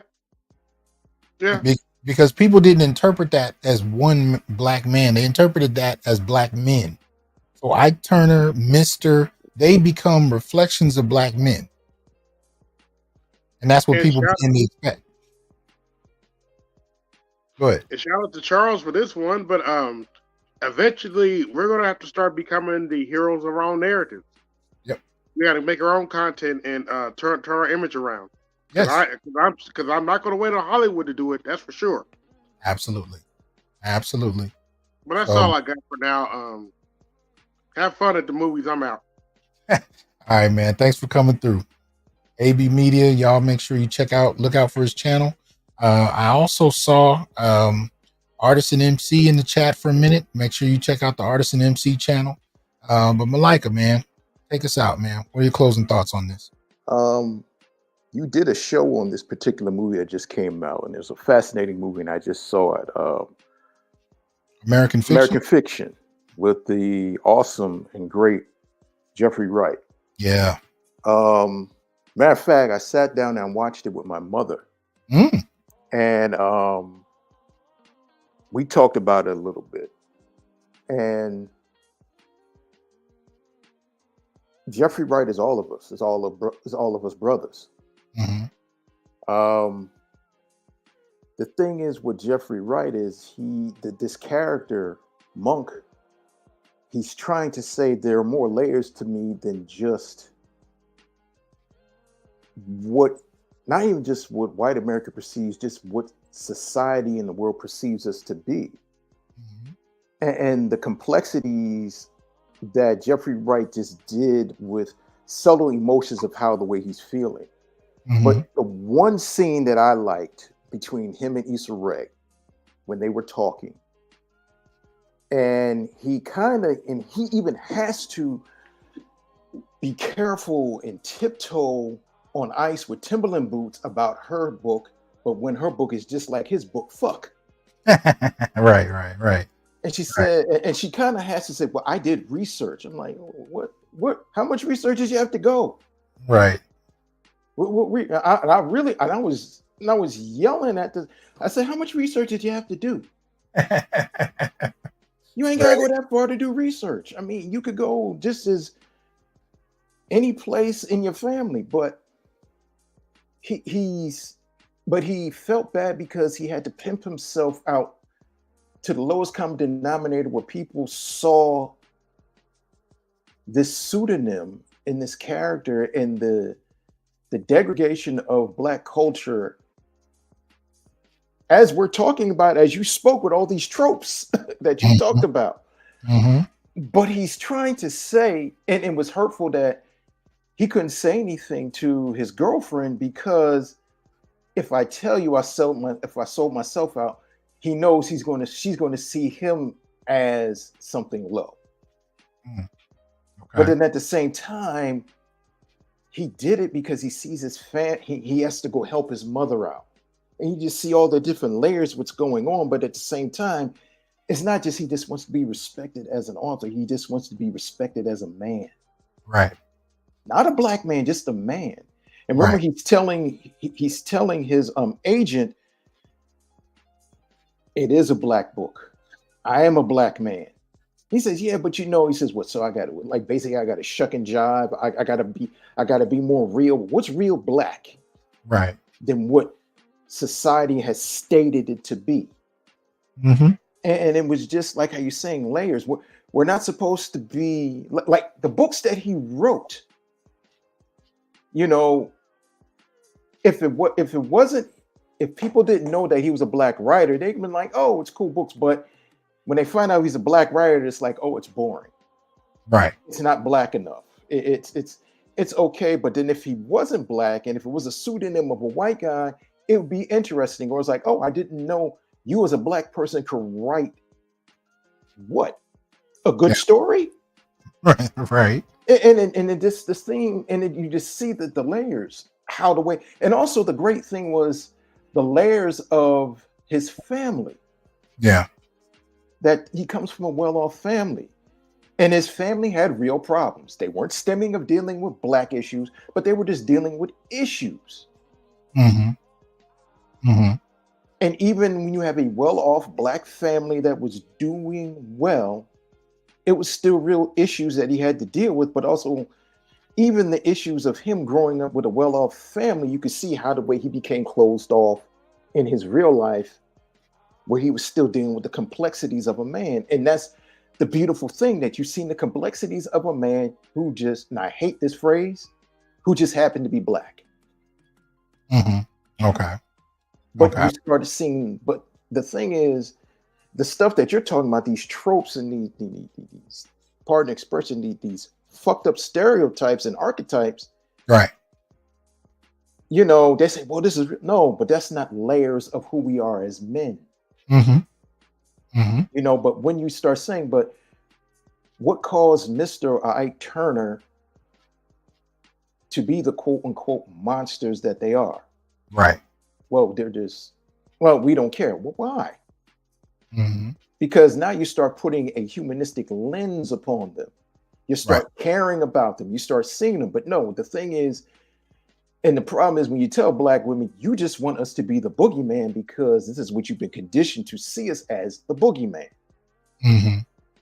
And the thing is, when you start asking it, and I remember I had to talk with my mom about that because she was so amped up to see the latest Color Purple movie.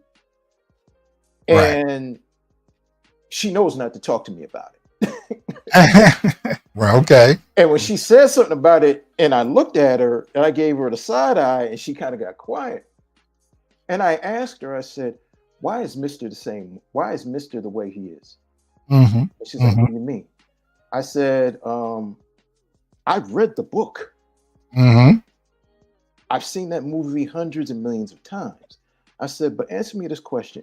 Why didn't Alice Walker tell you the story of why Mr. is like this? He said, well, I said, why is his father like that? And why is Mr. like that? Yep. And I said, because you want a boogeyman. Right. Alice Walker wanted to create a boogeyman and she wanted to place that on him. And she said, well, I said, no, think about it. She wanted to create evil for evil's sake, so that's why Mr. had to be that. Yeah. Yeah. Yeah. But the problem is it adds to the already prevailing idea that this is who black men are. Exactly. And I said that to her. Mm-hmm. And I said to her, am I evil for evil's sake? Right. And I said to her, I said, Mom, I went to prison.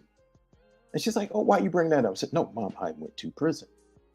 But am I evil for evil's sake? She said, you went to prison a long time ago. I said, are you saying that because I'm your son? Mm-hmm. But are you saying that because you have a certain love and understanding for black men that have made mistakes, or just love and understanding for black men, period? Okay. And she kind of had a gap and she had to think, and I could see the wheels were turning and she really couldn't say anything. And I said to her, exactly. I said, the reason why, and I said to her, because of your silence, no one has ever propped you up to make you think that. I said, take me out of from being your son. Right. And I said, and anything that you've seen in media, I said, you've been living longer than me. But ever since from the time that you knew what all forms of media was back in the day up to now, have you ever really seen the perfect humanizing of black men? And she said, no. And I said, why are you so drawn into this movie of Color Purple? Yeah. Yeah. Which became the face of denigrating black men along misandric lines. The Color Purple became the face of that whole practice. And I'm just thankful that you created this topic in this show to speak about this, because no one else will. But you give it on an intellectual level where it helps us think, and we speak upon things, and we go through various people in media, good, bad, or indifferent, and we pull it apart. I said, like, remember you said, men changing themselves or dehumanizing themselves or throwing themselves on the sword for a woman. I said, I wrote in the chat, Urkel transforming himself into Steven Urkel to get the approval of Laura. Right. And I said that to somebody, and people said, what else? Of course, I said, no, it wasn't. Think about it. Steve Urkel was who he was. But in order to win this woman, he had to turn himself into a man that she would like, because, matter of fact, Stephen Urkel had to turn, it was Clark Kent turning himself into Superman for Lois Lane to like him. Which means that you have to downplay your natural interests, the things you enjoy, all of that has to change in order to meet, her desires. If that's what you want in terms of the kind of woman you're looking for, you got to sacrifice those things. I hear you. And it was just funny because even back then I was like, what the hell? And I saw, I guess I was seeing the code in the Matrix back in the early to mid 90s, but why is he transforming himself into somebody that he's not? Yeah. And people say, oh, it's cool. I said, no, he's not. And I said, that's not him. And I said, Stefan Urkel is everything that Steve Urkel is not. Right. And people were like, exactly. I said, but if he's not Steve Urkel, he's not relatable. And somebody said, well, I said, no. Because Urkel is goofy and he's clumsy and he does everything, you can relate to him because of the flaws of who he is as a man. Stephen Urkel's supposed to be perfect. He's the daywalker. Think about it. Stefan Urkel's the daywalker. Okay. And it was just because he has none of the flaws. He has all of the strengths, but none of the weaknesses. Right. Except for at midnight when he has to go back into the machine, he has to turn, has to stay that way. And I was just like, wow. And it was just a shame where I realized it. And as I got older, I said, this is black men trying to perform and get validation for black women, even if it's false and fake validation. Yep. And it's just great. And like I said, these tropes, how the way it is. But brother, I thank you. I love you very much. I ran my mouth enough. I know you got to go. You and your well, I'm about to say your little homie, your big homie, got to go see this movie, and I don't want to keep you from that. And I just appreciate you, and I appreciate this topic, this platform. Hey man, I love you too, brother, and I appreciate it. And that little homie is 6'10", and he still wears a size. I think he wears a size 21 shoe now. Damn. Yeah, man. So, you know, but you know, as a father, I still see the kid that I used to put to sleep at night in one hand. Every time I look at him, I can still see that baby face in there. But but I appreciate you dropping a word, man. You usually drop more than a word. It forces us to reflect, and you did that here tonight. So I appreciate that, good brother. I appreciate you, brother. All right, man. You take it easy. You too. Peace. All right, y'all. I got a shout out because I didn't want to interrupt, but I gotta say I really appreciate Mississippi Delta guy. Thank you. Great analysis, but he says, but excellent, or generous, I should say, contribution. Appreciate that $200 shot. Thank you for that.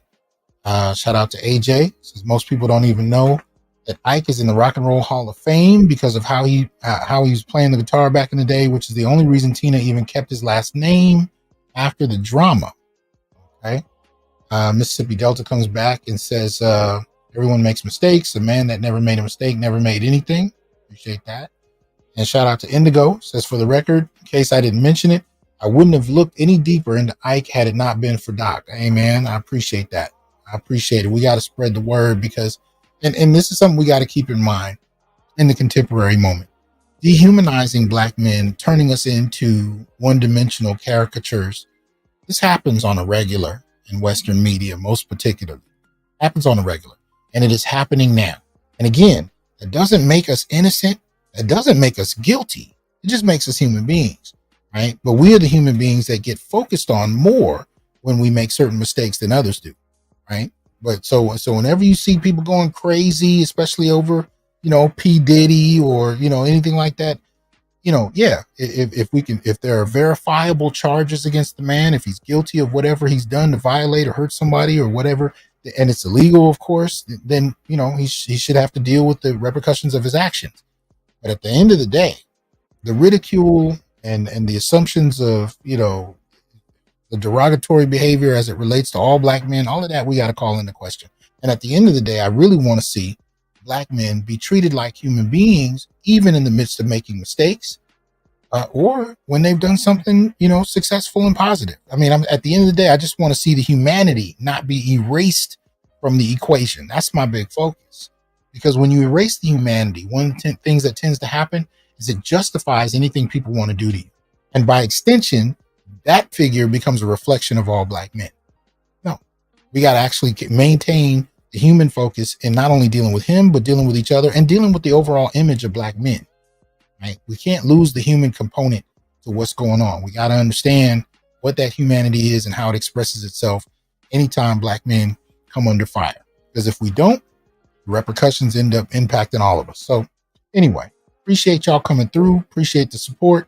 Appreciate the brothers that came up to talk. Shout out to Michael. He says, even with Why Do Fools Fall in Love, Frankie Lyman was 15 and 17 years old in real life, and grown women who were with him, he was still vilified as an abusive minor. I mean, man, excellent point. Excellent point. Nobody watching that film remembers that Lawrence Tate's character is that young. I don't think I haven't heard anybody say that. So I appreciate you adding that. But anyway, y'all have a good one. About to go check this Godzilla Kong flick out. And remember, King Kong actually is derived from Jack Johnson, the first Black heavyweight champion. So these ideas and tropes about Black men, they can take many different forms and continue in different forms. I go watch these movies to see what they're doing with it for the next generation.